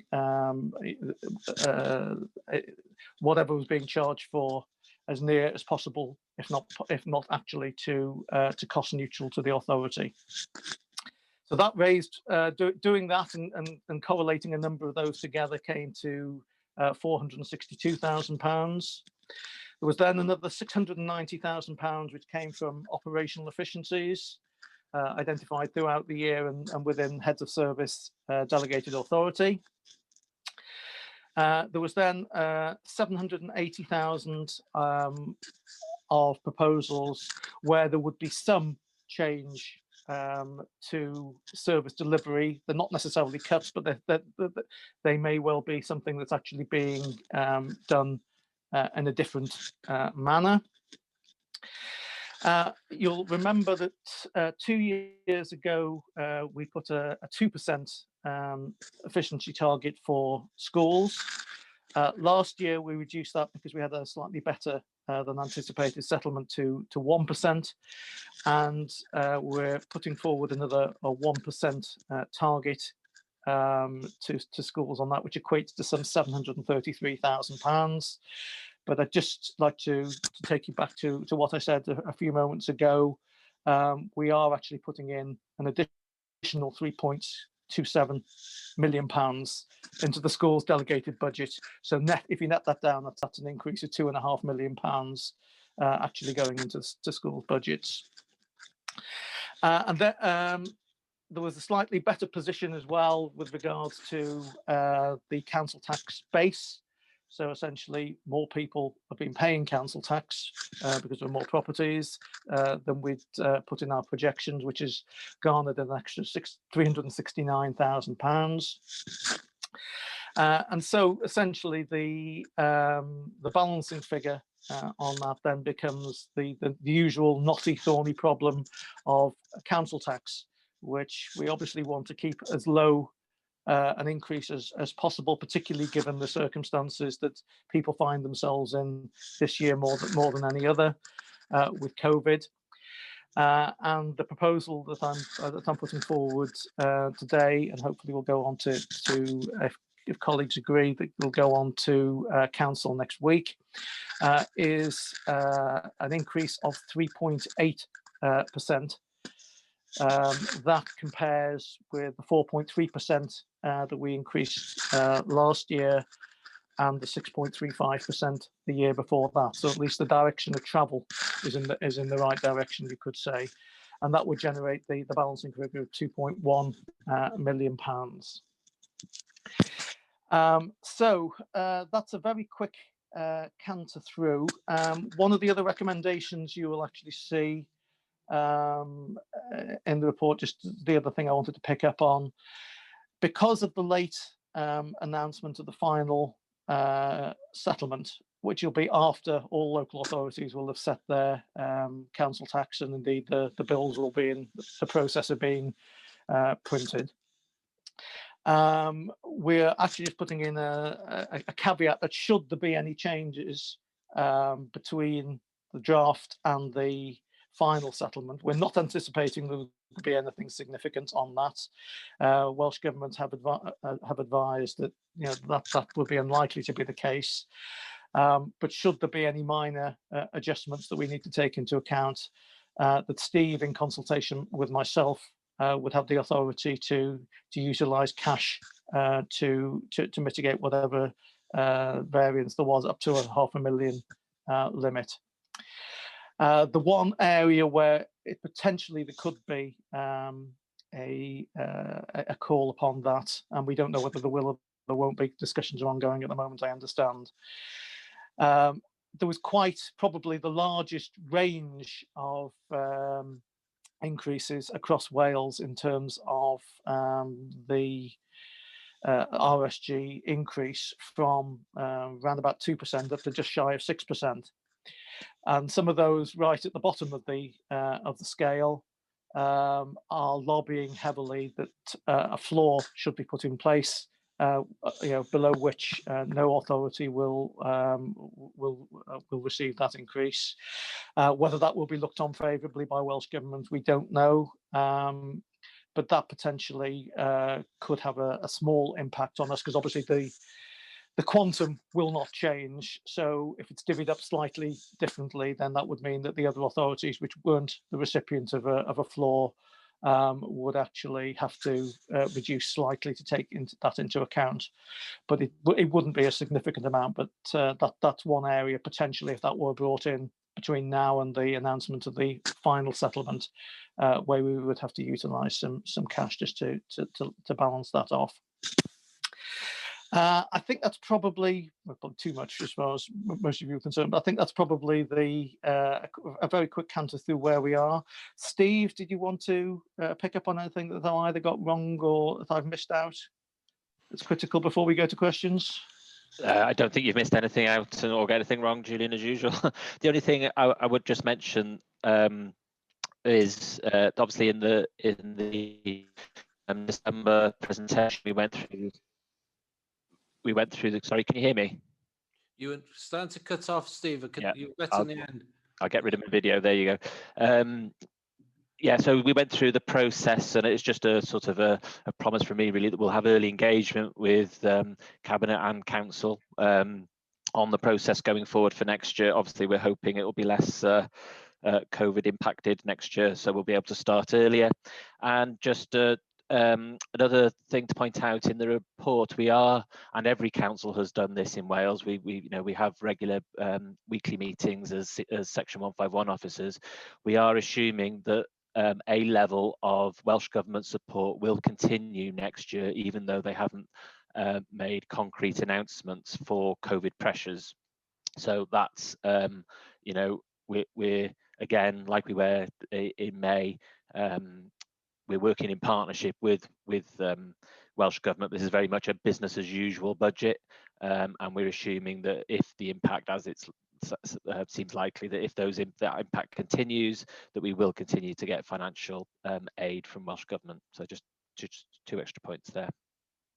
Okay, thank you both for that. I'll open up for questions for Cabinet members, please. Okay, Leader, can I have a Mark? couple? Yeah. Yes. So obviously, when you read the figures, they are quite scary. So the shortfall originally was over 10 million, and I know we put some cash in to reduce that.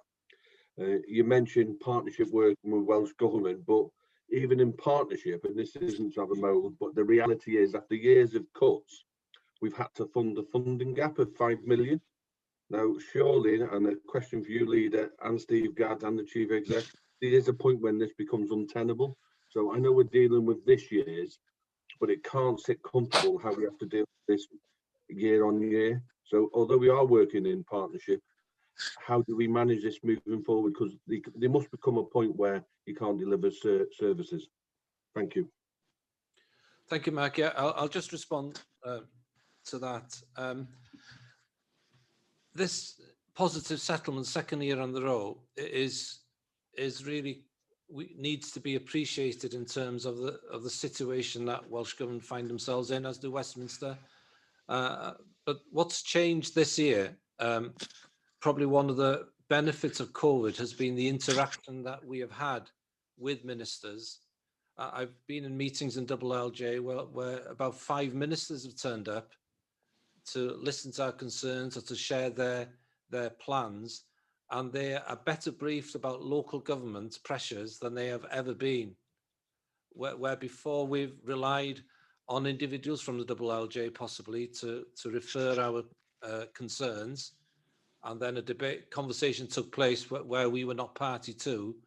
All of a sudden we are having now robust conversations with ministers, nearly all the ministers, to highlight the challenges that we face. I know that the 151 officers as well meet after the leaders have met on most occasions to share their concerns with ministers as well. So the dialogue has changed, and I think the situation as a consequence of that is a lot more positive than it was. That said, we do have an assembly election. It'll probably be in the spring, or not, or a bit later. And there might be a change of minister, which could have a significant impact. And the points that you raised, Mark, we could be back to where we were a few years ago. So I'm comfortable with the dialogue that we've had this year and how Welsh governments have responded and reacted to the COVID situation. The unfortunate thing was for us all that the draft settlements didn't reach us until the 22nd of December. Now, that's not a complaint, that's a reality of what this COVID has created. And I do know that Steve Gadd and officers were working over Christmas to try and work out what the impact of that was and to get this report to us on time here today. So there have been consequences of that, but I think to have a positive settlement, yes, we need an awful lot more, as the report states. The pressures are very, very real and quite significant. And we would like to invest in an awful lot of the things, but in the context of the year that we've had, a positive settlement has to be appreciated. Okay. We can just come back very quickly on that, leaders. Some talkers, and you've requested this, and Steve Gadd and Julian, about having budgets for 2 to 3 years. I think when it's like this, that's more and more important, even if they have to top it up in some way. So how are them talks going on, please, leader or someone else? It hasn't progressed as well as I would have liked, Mark. We have been consistently asking for 3-year budgets in order that we can plan. And Steve or Julian might be able to answer clearer than me on this, but I'm not sure if it's been delayed this year, but there was an intention from Westminster to provide 3-year budgets. I don't know if that's been the case or not. I'll ask Steve to just clarify that. Yeah, do you want me to come in there? Yeah, go on, Steve. Yeah, yeah. The original proposal was that there was going to be a comprehensive spending review that was delayed until September from the Chancellor, and then that got further delayed as the impact of COVID continued. And in the end, what was decided was that he announced, and that was on the 25th of November from memory. In the end, the Chancellor just announced the 1-year settlement. So basically, which is perfectly understandable in the circumstances, but it did scupper any hope of Welsh Government being able to give us a 3-year indication, because they haven't got a 3-year indication of their figures. So it's almost we need all those ducks in a row before Welsh Government can give us those things. Obviously, elections and stuff come into it as well, and the first term of a Welsh government, Welsh Assembly government would probably be the opportunity to do that. As soon as you get into those final years of a government, any 3-year announcements they make might not hold any water, mightn't they? So I'd hope that the next 2 years, but I wouldn't. It is difficult for them, and it is difficult for the UK Treasury now as well. So yeah, I wouldn't hold our breath for any 3-year settlements going forward. Okay, Judith, did you want to come in, please? Yeah, thanks, leader.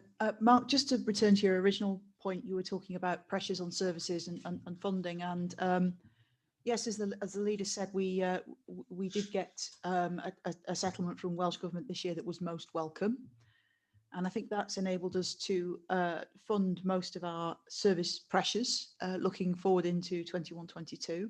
It may not cover some of the emerging pressures that emerged from COVID, for example, income loss, that I think either the lead member or Section 151 referred to earlier. So we don't know about that. The danger is in years to come, if we don't get 4 or 5% settlements, that won't enable us to stand still because of the growing pressures around social care, both adults and children's predominantly. And I'd have to say that at that point, there is definitely no more slack in the system.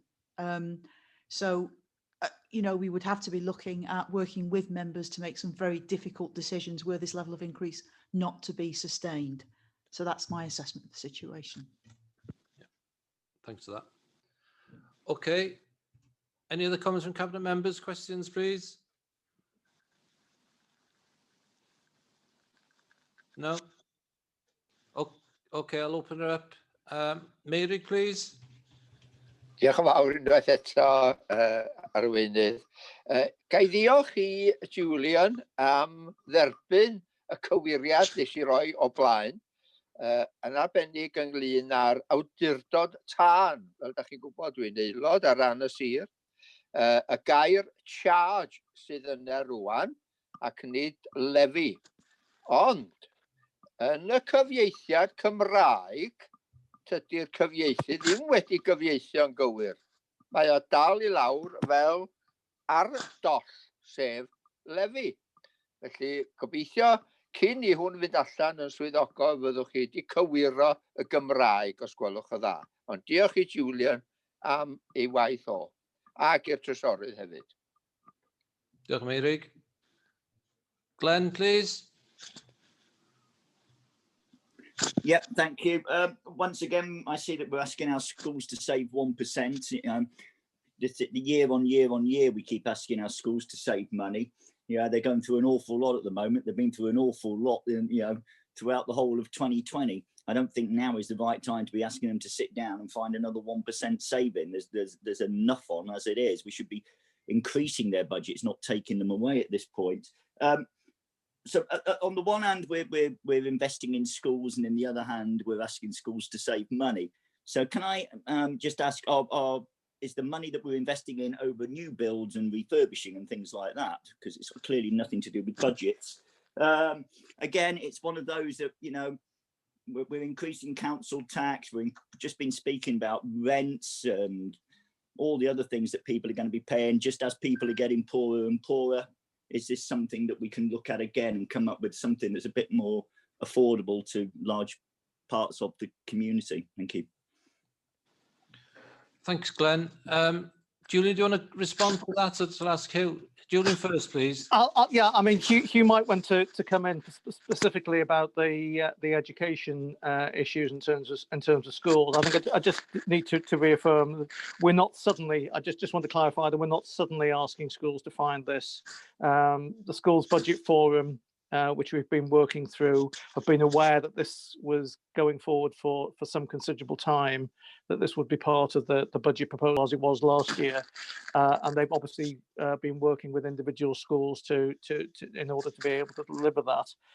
I would also just like to reaffirm that yes, we are asking them to find a 1% saving. We asked all our other services to find a 4% saving. So, you know, we are showing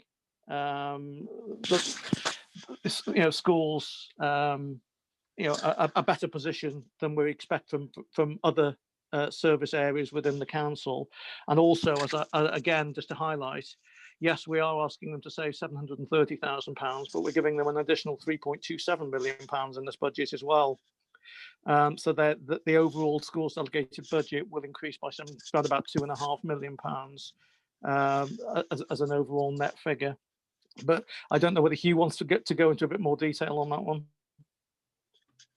Yeah. Just to confirm that any proposals that we put before you have been through the school budget forum, which is obviously head teachers are on that and they sit on that. They accepted 2% last year. We gave them 1% last year in the end, and there is a net gain in the budget. However, I take on board what Glenn says, because we are in totally new waters here.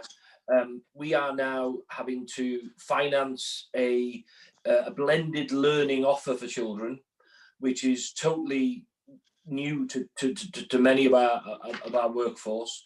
We're having to make sure that we can fund all the COVID restrictions. We're going to face massive challenges with testing of children in schools and the costs. Something as simple as that you can't have a test in a room that has carpet. So therefore, it has to be a hard floor. There's so many regulations that the teachers and staff in schools having to work to. And what I'm mindful that we as an authority, and Julian and Steve, I know, are already on this, really link tight to any COVID-related funding that we can use in our schools to support, our main aim, which is to get back to face-to-face education, which is so imperative for our children. So there are at the moment costs that have incurred in schools that we have to absorb, but hopefully we will be able to offset some of that on Welsh Government and make sure that we're able to claim that, because I know Julian and Steve are looking on that. So there's nothing before us here that is not comfortable with head teachers. It's been through the ringer of budget forum, and it has the support as we stand. Thank you for that. Steve, did you want to come in at all? Sorry, Hugh. I was just going to try and come back on Glenn's second point. Okay, then which second point, and I'll get Steve after. Yeah, which was the more general one about the overall package, I suppose. Basically, as we said, there are only two ways that we can actually address this. We can either reduce what we put into the budget in terms of the pressures and not meet some of those pressures. But having said that, that's most of them are unavoidable in any event, and we would have to meet those. Or we can reduce or increase or do something different with council tax. That ultimately is the balancing figure. My own personal viewpoint, as I think is probably fairly well known, is I don't believe we should be charging residents a penny more than we absolutely need to be able to deliver the services in council tax, and that's even more the case given the additional hardships that people are facing as a result of COVID. So it's no light thing that I do when I make a recommendation to put the council tax up by 3.8%, because I fully understand what impact that will have on many of our residents. Offset against that is the fact that were we to come in with a lower level, that would mean that we would have to, as I say, either not meet some of the pressures, which isn't really realistic, or make additional cuts to services. It's always a trade-off, and I believe that what I'm putting before you today is the best way of, in terms of a package of addressing measures having the least negative impact on our residents. Okay, thank you. Steve, did you want to add to what was said? Yeah, just very quickly, I was just going to answer a direct point from Councillor Swingler about the schools increase is for revenue spend. It's the modernising education budget is completely separate, and we have got pressures in for that to pay for the potential borrowing for investment in school buildings, etc. But the items in there are specifically for schools, and they're really split between inflation, demographic change, which allows us to keep that per pupil spend honest, if you like. So we're not making a cut sort of secretly. It's, we're giving the money for more pupils that they have. So that's in there. And then there's these two specific items which have come out of the SIFT process that myself and GERAINT are involved in all the way through the year, when schools have to give us their 3-year budget figures, even though we don't get 3-year figures from Welsh Government, but we do our best with it. So there were a couple of themes that came out of that, and those pressures have come from that because we think they'd really help schools with some fundamental problems that they have around ALN, funding ALN, and some of the small schools. Budgets, which obviously now that they're going to continue being in existence, we need to help them because some of them are struggling. So that's going to focus on the small schools. So I'm hoping it's a balanced approach. We have on the inflation side for teachers assumed 2%, which I know regionally is probably on the high side of some assumptions. Some authorities are actually just saying 0% because that's what the Chancellor indicated in the autumn. I don't think that'll be the case in Wales, and specifically for teachers. So we are actually pitching it at 2%, and we'll give that budget to schools, which hopefully gives them a bit more, confidence going forward that their pay pressures will be funded by the council. Okay, thank you for that. Next question, please. Paul, please. Thank you, Chair. I'm not going to get into all the ins and outs of the politics of who's not funding who and all the rest of it. I've just got a question on the figures. I'm not brilliant on figures, so you have to bear with me. Reading through the papers, we have a funding shortfall of 1,327,000 or 13,027,000, I'm not sure, but the figure of 1,327 is a shortfall. There's a comment about it only being £1 a week extra now, but over the last 10 years, that small increases have added up to about £500 a year extra for most people. Band D council tax is set to be just short of £1,500. On the Wales average income, that's about 3 weeks' wages for most people, which is quite a lot. And Appendix 2 shows the various possible increases or no increases at all. One possibility is for a 2.5% increase that would raise 1,403, which is actually 70 more than the shortfall. So why are we going for 3.8? Well, there's a possibility we could go the 2.5 and still meet the shortfall and make a profit. But I've also got a further question, but I'm not sure if I'm allowed to ask it, so I'll check first. We had an email yesterday with the minutes of the governance body for Denbighshire Leisure Limited. I'd like to ask a question about that. Am I allowed to do that in a public meeting? Hang on there, Paul. I'm just to Gary here. The governance board is part 2, isn't it? Yeah, I don't know what the document is that you're referring to, but it was the minutes of a meeting. Yeah, of whose meeting? Of the Denbighshire Leisure Limited governance body from December 16th last year. That's not a public meeting, so I would suggest not having sight of the document in front of me. Right, I won't ask that question now. I'll ask that privately at some point. Gary, I think it's the board the last board meeting was the 16th of December, I think. Yeah, that's the one.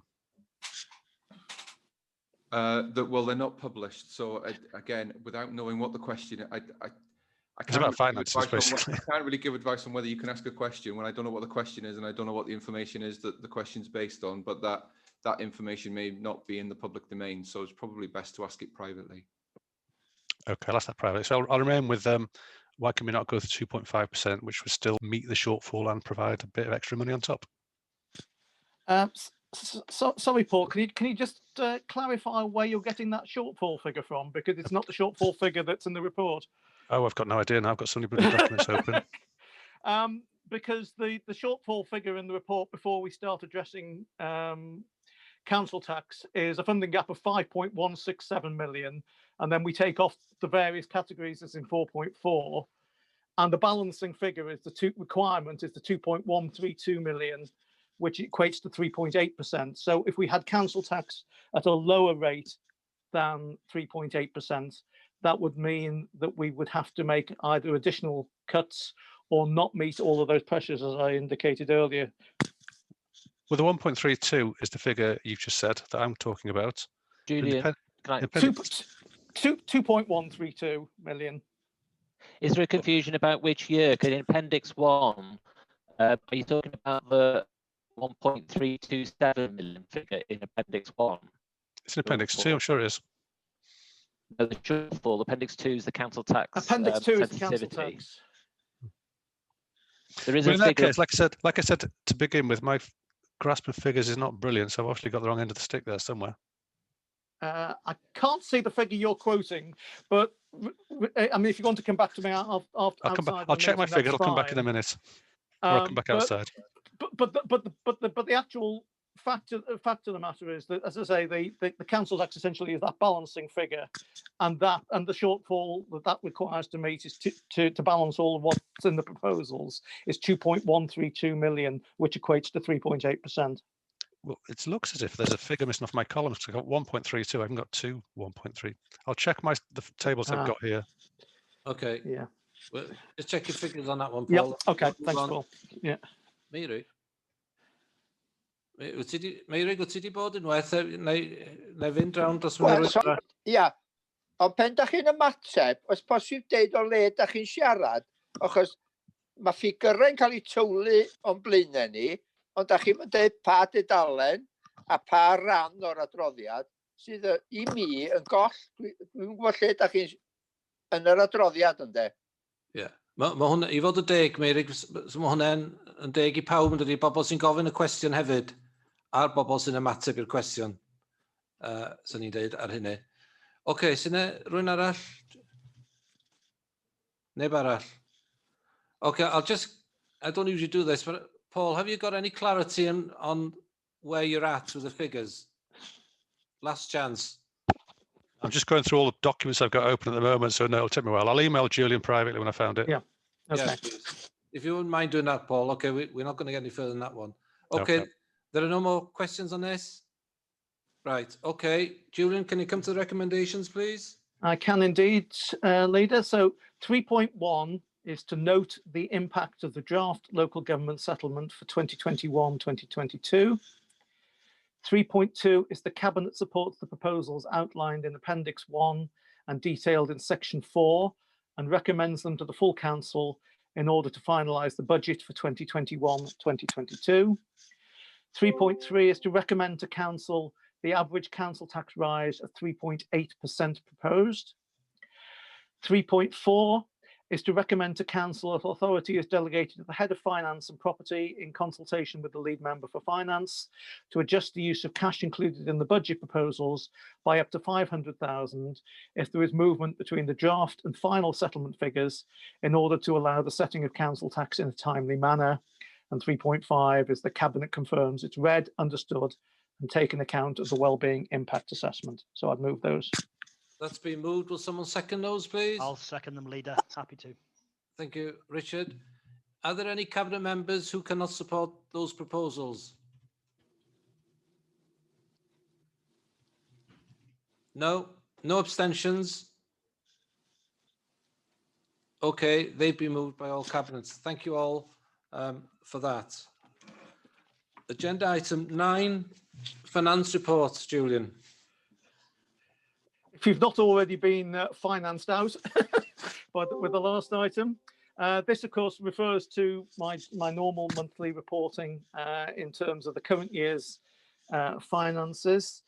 I'm actually not going to go into too much detail with regards to this. There hasn't been a significant amount of movement since I reported last month.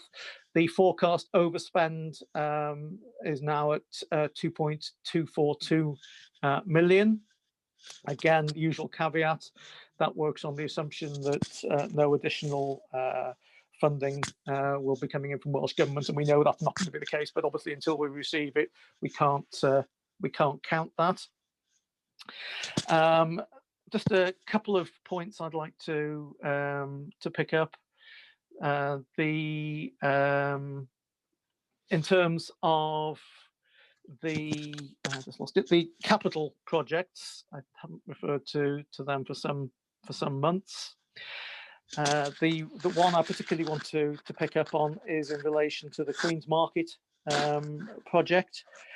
Since the report was written, I'm now pleased to confirm that we have received, I don't know if we've received the actual offer, but I know we've received confirmation from Welsh Government that they've agreed our submission for an additional around about £1.5 million, which now means that that particular project, at least phase one of that project, is now fully funded.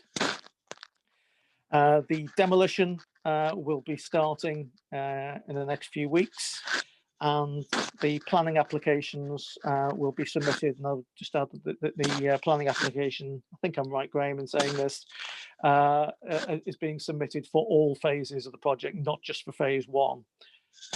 So in case you see that and wonder why we're submitting it for the entire project. Most of the other capital items you'll see there are all proceeding in line with what we would expect and what I've been reporting for a number of months. And I suppose the only other point, not directly related to this, but it's in relation to the various grant regimes that have been in place from Welsh Government that we've administered over the last 10 months or so. In Wales as a whole, the amount of money paid out by local authorities this week exceeded £1 billion,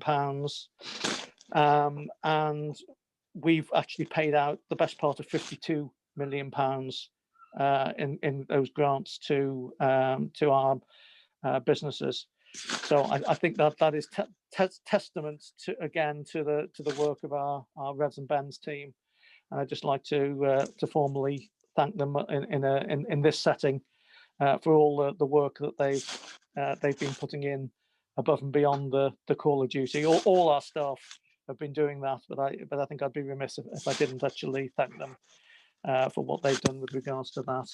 I don't think there's anything else that particularly has changed since last month's report. So I think I'll just go to any questions the members may have, unless Steve wants to add anything. No, I don't know. I haven't got anything to add, Julian.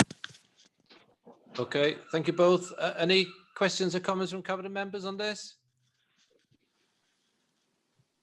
Just one quick one for me, Leader, please. Mark, yes. Yeah, it's just, obviously you're talking about the support for businesses, and it's been fantastic. And when I've contacted Steve Gard, Julian or Paul Barnes, the response has been great, positive and prompt. But businesses have been closed now for a couple of weeks. I know there's, so the question is there any new money on the horizon for support? Because people have had no income now. I know you're mindful of this, and so it's not old money. Is there any new money because people are struggling and they're still closed? Any updates would be appreciated. Okay, I mean, Steve may well want to come in with regards to that, but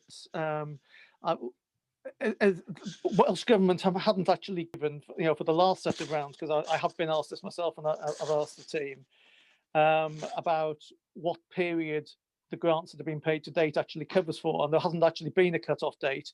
The assumption sort of is that it's till the 29th of this month, on the grounds that was when the original lockdown was announced until.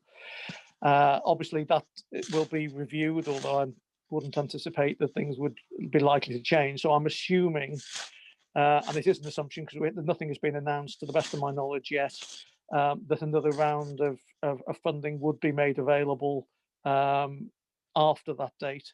But you know, we just have to wait for Welsh Government to make those announcements. Yeah, Steve, did you want to add to that? Exactly the same understanding, really. Welsh Government are clear that the funding they've announced is for the period of lockdown that they've confirmed, and they would look to help, but obviously nothing's confirmed. So as soon as we get anything, we'll send things out to both Cabinet and Council. Yeah, that's good, clear. Yeah, Mark. Any other comments? Questions? No. Any other members? Meirig, please. O, diolch eto. Jyst I ddiolch os gai I Julian am gywiro ac diweddaru atodiad 4. Mae'n glir iawn o dan marchnad y Frenhines yn rhyw bod wedi cael ei ddiweddaru a gai ddiolch iddo am dderbyn y cynnig nes I. Diolch yn fawr. Diolch, Meirig. Emrys, please. Ia, dim ond cwestiwn sydyn am y Queen's Market. Just I mi gael yn glir yn ymhen, mae'r funding mae'n deud fel yn deud additional 2.5 million subject to formal confirmation, Welsh Government, dwi'n meddwl, dwi'n meddwl. On Julian, you said in your presentation that they've confirmed 1.5 million. Are we talking about the same funding aspects here now, or am I looking at something different here? Sorry, probably I should have clarified. Welsh Government originally allocated, or provisionally allocated, £5 million in £2.5 million tranches. We've been paid the first one, and we're awaiting confirmation that, although it's just a sign-off on the second £2.5 million. So that £2.5 million, I believe, has also been confirmed now. But there was a shortfall, even allowing for the additional money that we put into the project. And it's that additional round about £1.5 million that I was referring to that's just been confirmed now. So sorry, that's over and above that. the... Yeah, so that's over and above the additional 2.5. Yes. Yeah, okay. Because we'd already budgeted that 2.5 in, even though we hadn't actually received the confirmation for it. Yeah, yeah. Diolch yn fawr. I understand. Diolch yn fawr. Iawn, diolch. Neb arall? No? Okay. Ewan, can you just come to the recommendation on this, please? Yes, as soon as I can just go back and find it.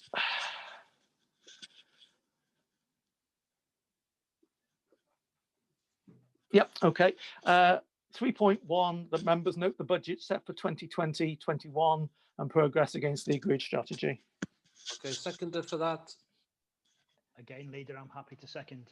Thank you, Richard. Is there any Cabinet member against that recommendation? No, everybody's okay with that. And the final agenda item for today, agenda item 10, is the Cabinet Forward Work Plan. Gary, could you just take us through this, please? Yeah, just for members' benefit, the next meeting's on the 16th of February, and there's a fairly lengthy agenda. I'm not sure that the contract procedurals report will be ready for the 16th of February. It needs to go to Corporate Governance Committee before it comes here, and I don't think it's made the Corporate Governance agenda for this month. So that will probably need to be slipped to a future date. But I'm not aware of anything else that's not coming.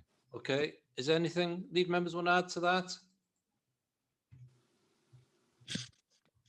No. Okay, that's it. That's it. I think we got to the end, have we? Dwi wedi codi llaw. Dwi'n poeni am adran 6 yn pwyllgor nesa. Os yw rhywun yn medru anfon y wybodaeth I mi, sef I pa bwyllgorau da chi wedi cysylltu ynglyn â newidiadau'r polisi enwi a rhifo strydoedd? Chos dwi'm yn cofio weld o'n dod o flaen y pwyllgor Cymraeg felly. Ond wrach bod fi'n anghywir. Ond os yna rhywun yn medru rhoi gwybod, ddim wan, anfon e-bost i mi yn rhoi cefndir sut yn ôl i hwnna a lle da chi wedi bod. Mae di bod i'r pwyllgor Cymraeg, Meirig. Ydy? Yndi. Pa bwyllgor? Dwi'n cofio cael trafodaeth efo am Emrys Emrys yn cofio. Oedd Ann Davies yna. Ti'n cofio Emrys? This was delayed work. This went through the committees and scrutiny at the back end of 2019. Yeah. 2019? Yeah, mae'n dipyn amser yn ôl. Argol. Wel, os ydych chi anfon wybodaeth i mi, fydde'n ddiolchgar iawn. Nw'n ni gyrru'r adroddiad ola ar ei cael ei trafod efo aelodau i ti. Dwi'n meddwl dyna'r peth gorau ymlaen efo hwnna, Meirig. Iawn? Diolch yn fawr. Diolch yn fawr. Dwi'n weld fod yr adroddiad yn dod yn enw Emma Jones fel y swyddog. Na i anfon e-bost iddi a gofyn iddi anfon copi o'r adroddiadau i cynghorydd Mary Lloyd Davies. Iawn. Ti'n clywed hynny, Meirig, do? Ar y ffordd. Oce. Diolch fawr. Diolch yn fawr iawn. Rwy'n arall? Dim arall. Okay. That's it. That's the final comment for today's cabinet. Can I thank you all for that? Stay safe and see you next month. Diolch yn fawr. Bye, everyone. Bye. Bye, everybody. Bye, members. Bye. Bye all. Bye-bye. Bye. Diolch yn fawr i bawb. Hwyl fawr.